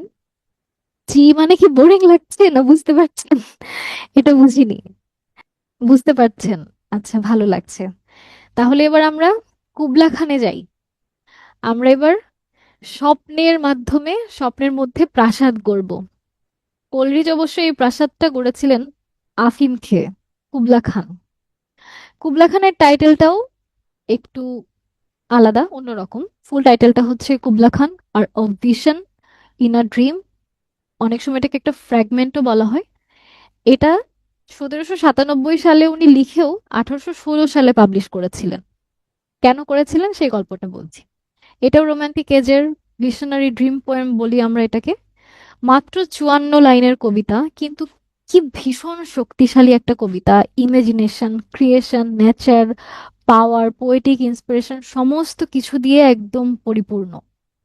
জি আপু, 8টার আগেই শেষ করে দিব। দেখুন কিভাবে শুরু হচ্ছে। 1816 সালের প্রিফেস অনুযায়ী উনি ওই সময় একা একটা ফার্ম হাউসে ছিলেন, এবং উনি তখন অসুস্থ ছিলেন। আর আমরা তো জানি যে উনি একটু একটু আফিম নিতেন। তো তখন উনি বসে বসে স্যামুয়েল পার্কাসের একটা ট্রাভেল অ্যাকাউন্টে কুবলাই খানের হচ্ছে জানারু নিয়ে একটা বই পড়ছিলেন, এবং ঘুমিয়ে পড়লেন। নেশার ঘোরেই যেহেতু ঘুমোলেন, ঘুমের মধ্যেই পুরো কবিতাটা ওনার স্বপ্নে তৈরি হলো। এবং ঘুম থেকে উঠে খুব দ্রুত কবিতা লিখতে শুরু করলেন, কারণ ওনার কাছে মনে হলো যে প্রায় 300 থেকে 400 লাইনের কবিতা উনি ঘুমের মধ্যে স্বপ্নের দেখে ফেলেছেন। হঠাৎ করে একজন পরলোক থেকে একজন পার্সন আসলেন, ওনার দরজায় নক করলেন। ওই ভদ্রলোকের সাথে দেখা করতে গিয়ে যখন ফেরত আসতেন, তখন উনি দেখলেন 54 লাইনের পরে উনি আর কিছুই মনে করতে পারছেন না। এবং এই কারণেই মানে দুঃখে বেচারা অনেক দিন ধরে এই কবিতা প্রকাশ করেনি, কারণ ভেবেছিলেন মাত্র এই 54 লাইন, এটা প্রকাশ করে কি হবে, লাভটাই বা কি, সব ভুলে গেলেন। যাই হোক, পরে এটা প্রকাশিত হয়েছিল। প্রকাশিত কিন্তু উনি করেননি, লর্ড বায়রন করেছিলেন। কারণ আসলে ওনার কাছে খুব দুঃখ ছিল যে আমার কয়েকশো লাইনের কবিতা 54 লাইনে এসে থেমে গেল, এই দুঃখে বেচারার প্রকাশই করলেন না। পোয়েমটা শুরু করলে কিভাবে দেখেন। In Xanadu did Kubla Khan a stately pleasure dome decree. Kubla Khan pleasure dome তৈরি করতে চাচ্ছেন। কিভাবে চাচ্ছেন? বিউটি, লাক্সারি, রয়্যাল পাওয়ার সব কিছুর একটা কেন্দ্রবিন্দু হিসেবে। এটার চারপাশে কি আছে? আলফ আছে, একটা স্যাক্রেড রিভার আছে, আমাদের দিগন্ত বিস্তৃত সানলেস ডার্ক সি আছে। এখানকারও দেখেন পরিবেশটা কেমন একটা গুমোট। তারপরে হচ্ছে ধুধু মরুভূমির মতো চারপাশে 10 মাইল জুড়ে বিস্তৃত হচ্ছে উর্বর ভূমি আছে। আমাদের walls, tower, garden, ancient forest, কি নাই এখানে। সমস্ত কিছু আছে। এবং এই যে হিস্টোরিক্যাল যে জানাডু, এটা কিন্তু কুবলাই খানের একটা সামার ক্যাপিটাল সাঙ্গাডুর সাথে সম্পর্কিত, মানে এটা আসলেও ছিল। এখন উনি তো এটাকে আসলে লিটারেরি অ্যাডাপ্টেশন হিসেবে যেহেতু আনবেন, কিছু চেঞ্জ তো উনি অবশ্যই করবেন। কিন্তু কোলরিচ কি করলো, এটাকে কোনো রিয়েল সিটি হিসেবে দেখায় নাই, উনি পুরা ড্রিম লাইক একটা ইমাজিনেটিভ ওয়ার্ল্ডে এটাকে ট্রান্সফর্ম করে দেন। এবং এই গার্ডেন, জানালার চারপাশে যে গার্ডেন, এটা কি আসলেও গার্ডেন, নাকি এটা খুব সুন্দর সাজানো গোছানো একটা জেলখানা? So twice 5 miles of fertile ground with walls and towers were girdled round. এটার ভেতরে কি আছে দেখেন, ভেতরে কি সুন্দর বাতাস আছে, ভেতরে গাছ আছে, ভেতরে গ্রিন সানি স্পেস আছে, আমাদের অ্যানশিয়েন্ট অ্যাজ দ্য হিলস, মানে আমাদের যে এম্পায়ার জানারুর চেয়েও পুরনো সেই আদিভৌতিক জঙ্গল দিয়ে চারপাশে হচ্ছে সবকিছু ঘিরে আছে। কিন্তু তফাৎটা দেখেন, গার্ডেনটা কিন্তু খুব মানে আর্টিফিশিয়ালি উনি বানিয়েছেন, কিন্তু আমাদের চারপাশের এই যে দিগন্ত বিস্তৃত জনভূমি তৃণভূমি, এটা কিন্তু একদমই প্রাকৃতিক। তারপরে উনি হচ্ছে ওয়াল দিয়ে ওনার জানাটুকে প্রোটেক্ট করেছেন, নেচার থেকে প্রোটেক্ট করে হচ্ছে আটকে রেখেছেন।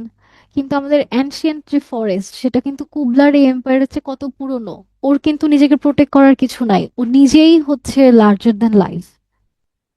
এবং আমাদের প্রেজার ডমের যে বিউটি, সেটার বিউটির নিচে আমরা কি দেখি, a savage place as holy and enchanted.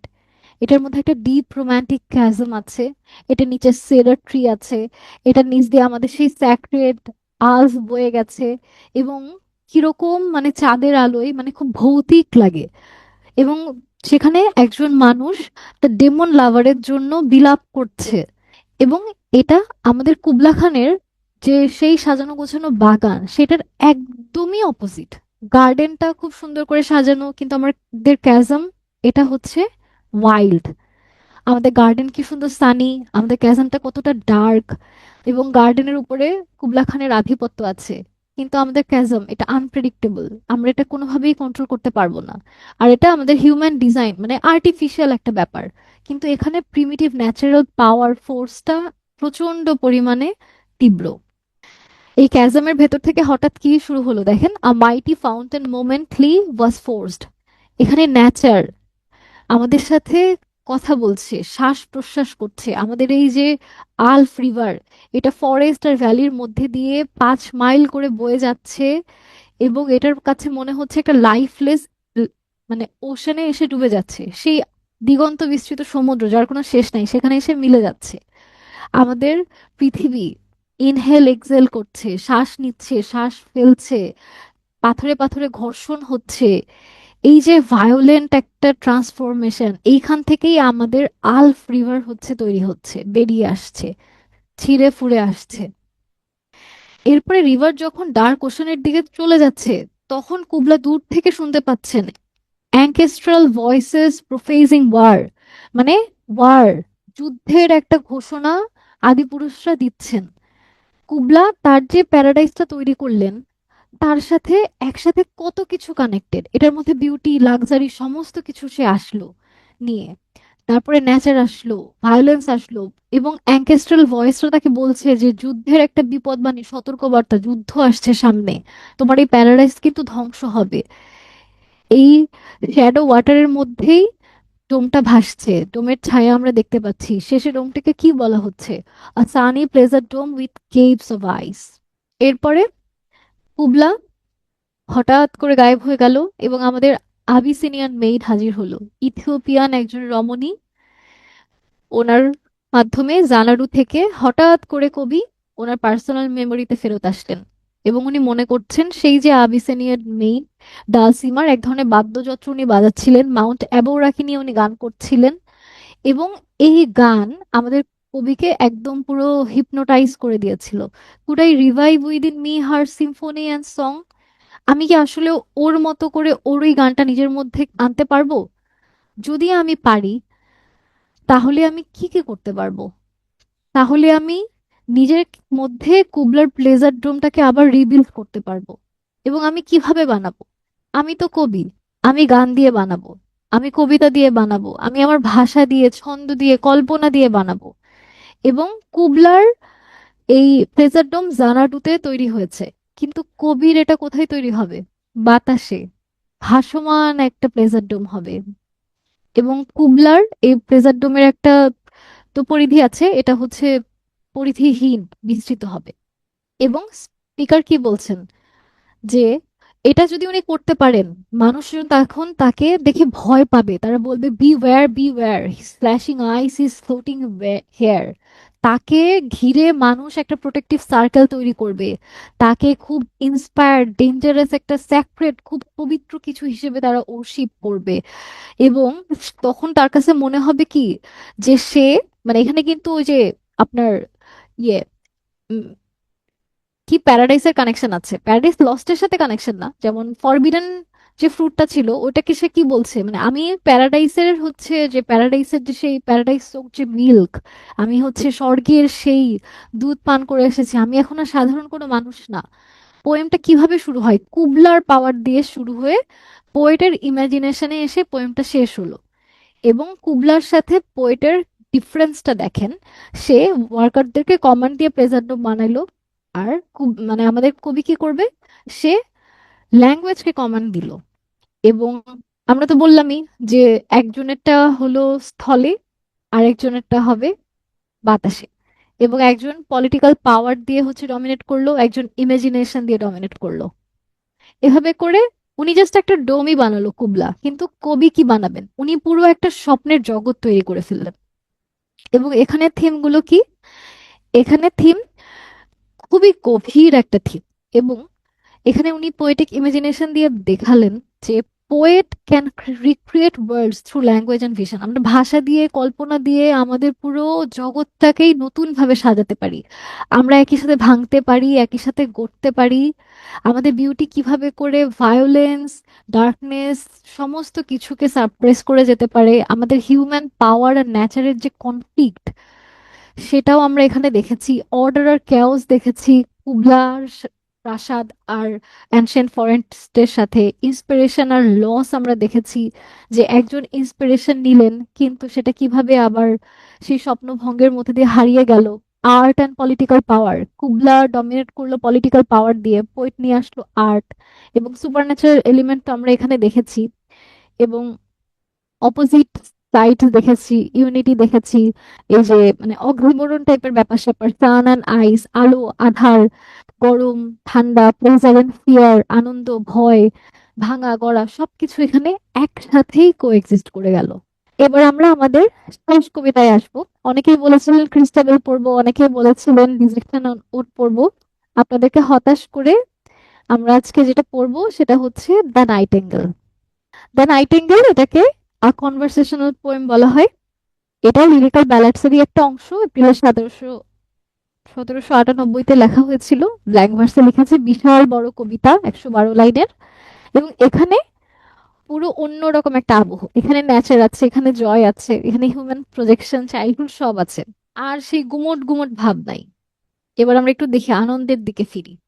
কনভারসেশনটা কিভাবে শুরু হয় দেখেন। কনভারসেশন শুরু হয়, একদিন হচ্ছে কবি রাতের বেলা ডরথি আর উইলিয়াম, মানে উইলিয়াম ওটসওয়ার্থ আর ডরথি ওটসওয়ার্থকে নিয়ে রাতের প্রকৃতি উপভোগ করতে বেরিয়েছেন, মানে রাতে হাঁটতে বেরিয়েছেন। হঠাৎ করে তারা এসে বসলেন, একটা ওল্ড মসি ব্রিজের উপরে বসে আছেন। পাশে সুন্দর হচ্ছে একটা নদী বয়ে যাচ্ছে, বসন্তের বাতাস, বসন্তের মৃদু বাতাস, রাত, তারা ঝিলমিল করছে, চাঁদ সেই তারার নিচে তারা বসে আছেন। এখানে প্রকৃতি কোনো ব্যাকগ্রাউন্ড হিসেবে কিন্তু আসে নাই, দেখেন এই যে ডার্কনেস, এই যে সাইলেন্স, এই যে ওয়াটার, তারপরে এখানে একজন নাইটিঙ্গেল পাখি, সরি একটা নাইটিঙ্গেল পাখির গান, সমস্ত কিছু কিভাবে ওদের এই যে কনভারসেশনের একটা অংশ হয়ে উঠলো, পুরা সেন্টার অফ দেয়ার কনভারসেশন কিভাবে যে হলো, সেটাই হচ্ছে এখানে আসলো। এবং কবিতাটা কি শুরু হলো, যে come we will rest on this old mossy bridge, আমরা এখানে একটু বিশ্রাম নিব। এবং my friend and thou our sister, এটা তো আমরা আগেই বললাম যে কাদের নিয়ে কথা বললেন। এবং সাইলেন্স দিয়ে কনভারসেশনটা শুরু হলো, ডার্কনেস আমাদের ইন্টিমেসিটা তৈরি করলো, আমাদের যে নদীর যে স্রোত কি সুন্দর জেন্টাল একটা রিদম তৈরি করলো ব্যাকগ্রাউন্ডে, আর আমাদের নাইটেঙ্গেল পাখির গান, আমাদের এই কনভারসেশনকে কত দূর নিয়ে গেল।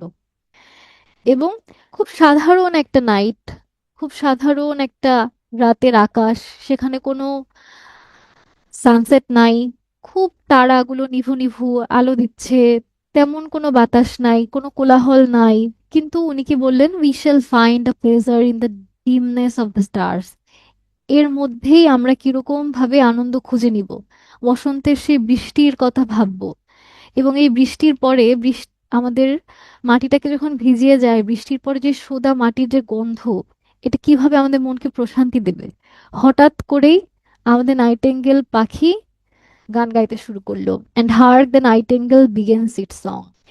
এবং আমরা যদি মিল্টনের দ্য নাইটেঙ্গেলটা পড়ে থাকি, তাহলে আমরা দেখব ওখানের নাইটেঙ্গেলের সাথে কোলরিজের নাইটেঙ্গেলের কি পরিমাণ আকাশ পাতাল তফাৎ।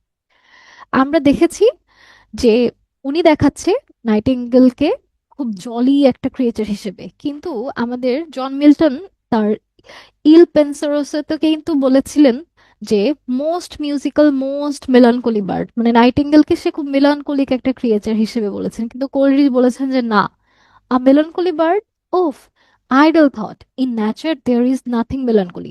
নেচারের মধ্যে তো কোনো মেলানকোলি নাই, মেলানকোলি তো আমাদের মধ্যে আছে।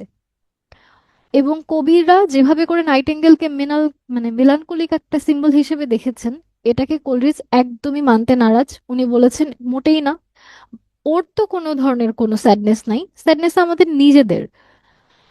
ও তো হচ্ছে ওর মতো করে গান গেয়ে যাচ্ছে। এখন আমরা যদি আমাদের দুঃখের সাথে ওর গানকে কানেক্ট করে ভাবি যে ও দুঃখের গান গাইছে, তাহলে তো আমরা ভুল করছি। এভাবে করেই উনি নাইটিঙ্গেলের এই যে ওল্ড লিটারি ট্রেডিশনের প্রজেকশনটাকে চ্যালেঞ্জ করলেন, এবং উনি বললেন যে না, নাইটিঙ্গেলের গান কোনো স্যাডনেস নিয়ে আসে না, বরং আমাদেরকে আনন্দের দিকে ধাবিত করে। এবং স্যাডনেসটা শুধুমাত্রই যে শুনছে তার তার কাছে মনে হচ্ছে।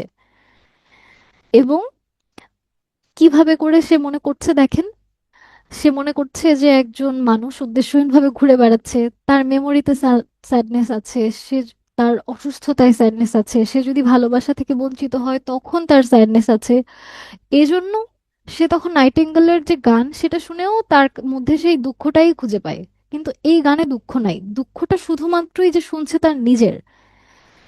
মানুষ প্রায় নেচারকে মনে করে না যে আমিও দুঃখী তাই নেচারও দুঃখী।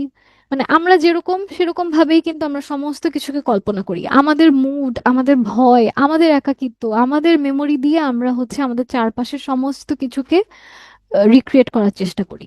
এবং তখন কোলরিচ সেই আগেকার যুগের যে কবি তাদেরকে হচ্ছে একটু মানে হালকা ভাবে একটু ধুয়ে দিলেন, খুব স্মুথ একটা ক্রিটিসাইজ করলেন যে তারা হচ্ছে নেচারকে হচ্ছে ডিরেক্টলি এক্সপেরিয়েন্সই করে নাই, শুধুমাত্র হচ্ছে কিছু পোয়েটিক কথাবার্তা বলেই বারবার রিপিটেড করে দিয়ে গেছে। কিন্তু ওদের কি উচিত ছিল, নেচারের মধ্যে এসে বসে থাকা উচিত ছিল, এইসব খাতা কলম নিয়ে বসে না থেকে এই রাতের বেলা জঙ্গলের ভেতরে হাঁটবে, এই আশেপাশের শব্দগুলো ওরা একটু শুনবে, নিজেকে নেচারের কাছে সারেন্ডার করে সঁপে দেবে। নিজে কত কত কবিতা লিখে ফেলবে, কত কত হচ্ছে বই পাবলিশ করে ফেলবে। এগুলো আমাদের কবিতা মেইন মানে মোটিভ না, এবং আমাদের কবিদের মেইন রেসপন্সিবিলিটিও এটা না। আমাদের poets first responsibility is not to explain nature but to listen to it. আমরা এসে বসে শুনবো। এবং ট্রু পোয়েট্রি কখন জন্মাবে, যখন পোয়েট নেচারকে কন্ট্রোল করার চেষ্টা না করে, তার উপরে কোনো মিনিং ইম্পোজ না করে, নিজেই নেচারের সাথে মিশে যাবেন, নেচারকে নেচারের মতো করে গ্রহণ করবেন।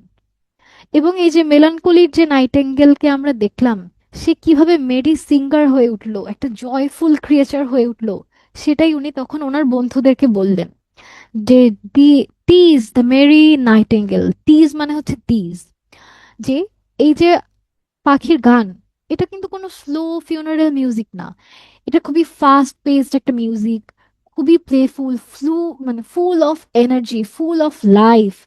এপ্রিল নাইট শেষ হওয়ার আগেই সে হচ্ছে তার সব মিউজিক হচ্ছে প্রকাশ করবে নাইটেঙ্গেল। এপ্রিলের পরে সে হয়তো অন্য কোথাও উড়ে আবার চলে যাবে, এবং গানটার একটা নতুন মানে তখন আসবে। নাইটিঙ্গেলের ভয়েস তখন কি রিপ্রেজেন্ট করছে কবির মাধ্যমে, লাভ, জয়, প্রচন্ড পরিমাণে প্রাচুর্য, চারপাশে আমাদের ক্রিয়েটিভ এনার্জি, ফ্রিডম, আমাদের ওয়ে অফ এক্সপ্রেশনের যে ফ্রিডম, সমস্ত কিছু আমরা এখানে দেখছি।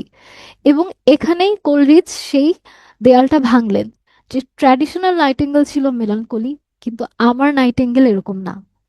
আমরা সলিটারি সরো হিসেবে দেখতাম, কিন্তু আমি তো নাইটেঙ্গেলের সাথে আমার দুঃখ ভাগাভাগি করে নিচ্ছি, ওর সাথে আমি আমার মিউজিক শেয়ার করছি। ট্র্যাডিশনাল নাইটেঙ্গেলে মানুষ মনে করতো হচ্ছে আমাদেরকে পেইনফুল মেমোরি দিচ্ছে, কিন্তু কোলরিজ দেখালেন যে কি পরিমাণ জীবনী শক্তিতে ভরপুর আমাদের নাইটেঙ্গেল।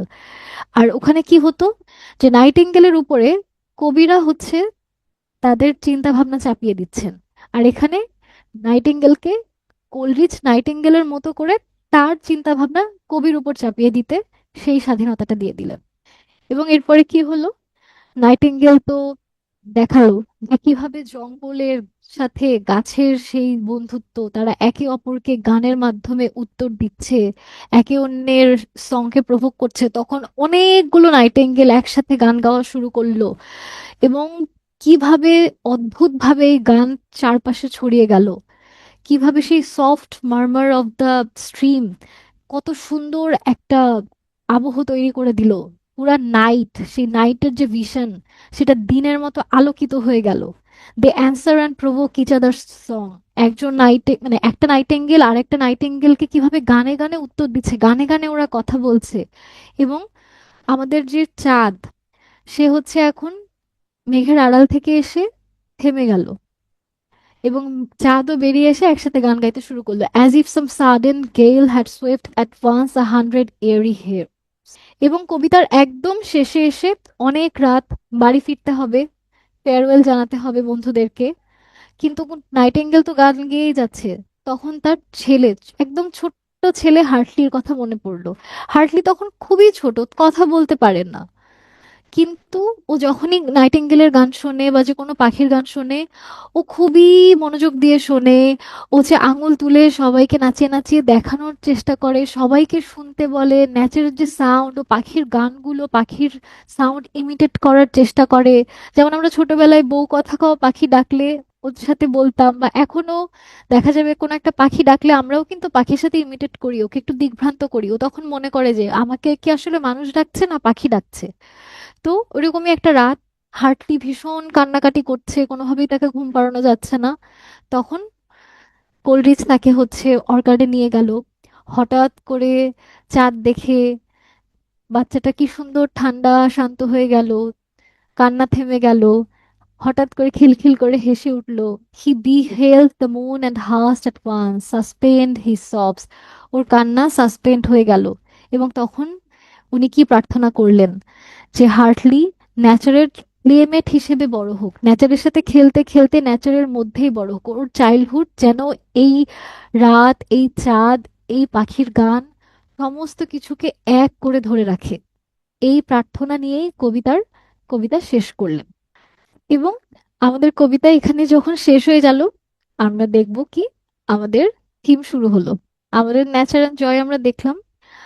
আহ জি, আব্দুল্লাহ নাহিয়ান ভাইয়া, আমি আমার ঘড়ি দেখেছি, আমি 3 মিনিটের মধ্যেই শেষ করে দিচ্ছি। আমি জানি আপনাদের অনেকেরই রিটেন ক্লাস আছে। আমরা ন্যাচারাল জয়কে দেখলাম কিভাবে করে আসলো, আমাদের হিউম্যান প্রজেকশন, আমরা মানুষরা কিভাবে হিউম্যানের ইমোশন নিজেরা চাপিয়ে দেই, আমাদের এক্সপেরিয়েন্সটাকে আমরা কিভাবে নিজেদের মাধ্যমে প্রকৃতির মধ্যে দিয়ে হচ্ছে প্রবাহিত করতে চাই, পোয়েটিক ইমাজিনেশন তো আছে। কিভাবে আমাদের নাইটেঙ্গেল লিভিং এনার্জিতে প্রকাশ পেল। তারপরে আমরা এখানে ফ্রেন্ডশিপ দেখলাম, ডরোথি উইলিয়াম আর কোলরিজের। পাখির সাথে বন্ধুত্ব দেখলাম, চাইল্ডহুড, হার্টলির যে চাইল্ডহুডের নিয়ে কবির প্রার্থনা দেখলাম। আমাদের ন্যাচার আমাদের সবচেয়ে বড় এডুকেটর, সেটাও আমরা দেখলাম। মেমোরি তো দেখলামই, যে পিতা পুত্রের সেই সুন্দর স্মৃতিচারণের দৃশ্য কিভাবে হচ্ছে ওনাকে হিল করলো। সাউন্ড আর সাইলেন্স দেখলাম, আর রোমান্টিসিজম তো দেখলামই। তো বরাবরের মতোই আজকের মতো আমার এই নোটে গাছটি মুড়লো এবং গল্পটিও ফুরলো। আপনাদেরকে অসংখ্য ধন্যবাদ এতক্ষণ ধরে আমাকে সহ্য করবার জন্য। আমাদের আজকের সেশন শেষ। আপনাদের কোনো ফিডব্যাক থাকলে, প্রশ্ন থাকলে জানাতে পারেন। কোথাও কোনো কিছু বুঝতে অসুবিধা হলে তাও বলতে পারেন। রিক্যাপ করব, কোনটা রিক্যাপ করব ভাইয়া? আগেরটা? কোনটা একটু বলবেন, আমি কোনটা রিক্যাপ করব, তাহলে আমি করছি। থ্যাংক ইউ সুমি আপু। ওয়েলকাম মার্জিয়া আপু। রায়হান ভাইয়া আর শুভ ভাইয়া আমাকে একটু কাইন্ডলি বলবেন যে আপনারা কোনটা রিক্যাপ করতে চাচ্ছিলেন। থ্যাংক ইউ ফৌজিয়া আপু। লাস্ট পার্টের আগেরটা কুবলা খান রিক্যাপ করব। আমি আসলে কুবলা খান রিক্যাপ করতে বলছেন, মানে আসলে পার্টিকুলার কোন পার্টটা বুঝতে পারেননি একটু বলবেন। এখন পুরোটা রিক্যাপ করতে গেলে তো আমাকে হচ্ছে সবাই মিলে পিটানি দিবে। এখন আপনাদের কোথায় একটু বুঝতে অসুবিধা হচ্ছে সেটা বলেন, আমি ওইটুকু অংশ আমি বলে দিচ্ছি। পুরাটা যদি রিক্যাপ করতে হয় আপনারা কাইন্ডলি হচ্ছে রেকর্ড দেখে নেবেন, রেকর্ডটা তো থাকবেই, তো রেকর্ডটা দেখে নিন। আর যদি কোনো পার্টিকুলার বিষয়ে যদি বুঝতে না পারেন তাহলে আপুকে জিজ্ঞেস করুন। পিপিটিটা হাত দিয়ে বানিয়েছি ভাইয়া, হাত দিয়ে ল্যাপটপে টাইপ করে পাওয়ার পয়েন্টে গিয়ে স্লাইড বানিয়েছি। আপনিও ট্রাই করে দেখবেন, বানাতে পারবেন। আচ্ছা ঠিক আছে, তাহলে এখন কি আমরা শেষ করে দেবো? হ্যাঁ, শেষ করে দেওয়া যায় আপু, সেশন তো শেষ আমার বোধহয়। মনে হচ্ছে আর কারো কোথাও কোনো প্রশ্ন নেই, থাকলে হয়তো করতেন। বেশিরভাগেরই তো এখন অফিস আছে বা ক্লাস আছে, ওনারা হয়তো চলে গেছেন। পোয়েম এন্ড নোভেল মিক্স রাখা যায়, জি রাখা যায়। আমরা তো গত ক্লাসে সেটাই রেখেছিলাম, আজকের রোমান্টিক যুগের আমরা শুধু পোয়েমে পড়েছি। নেক্সট সেশনে হয়তো আবার এরকম ভাবে পোয়েম আর নোভেল মিক্স থাকবে। ওকে ঠিক আছে, আমি তাহলে হচ্ছে সেশনটা এন্ড করে দিচ্ছি। আপনাদের কারো কোনো জিজ্ঞাসা থাকলে আপনারা টেলিগ্রাম সাপোর্ট গ্রুপে জিজ্ঞেস করতে পারেন। আমরা সবাই সেখানে আছি, তো আশা করছি সমস্যা হবে না। আর আজকের রেকর্ডিংটাও তো দেওয়া হবে, প্লাস পিপিটিও থাকবে আপনাদের কাছে। যাদের রিক্যাপ লাগবে বলছিলেন তারা রেকর্ড দেখে নেবেন। ধন্যবাদ সবাইকে, আপুকে অসংখ্য ধন্যবাদ এতটা সময় দেওয়ার জন্য, এতটা সময় খুব চমৎকার আপনাকেও অনেক ধন্যবাদ আপু। অনেক সুন্দর স্নিগ্ধ একটা সেশন আমরা শেষ করলাম। আচ্ছা, আজকে সেশনটা এখানে এন্ড করে দিচ্ছি। আল্লাহ হাফেজ সবাইকে, ভালো থাকবেন সবাই। আল্লাহ হাফেজ।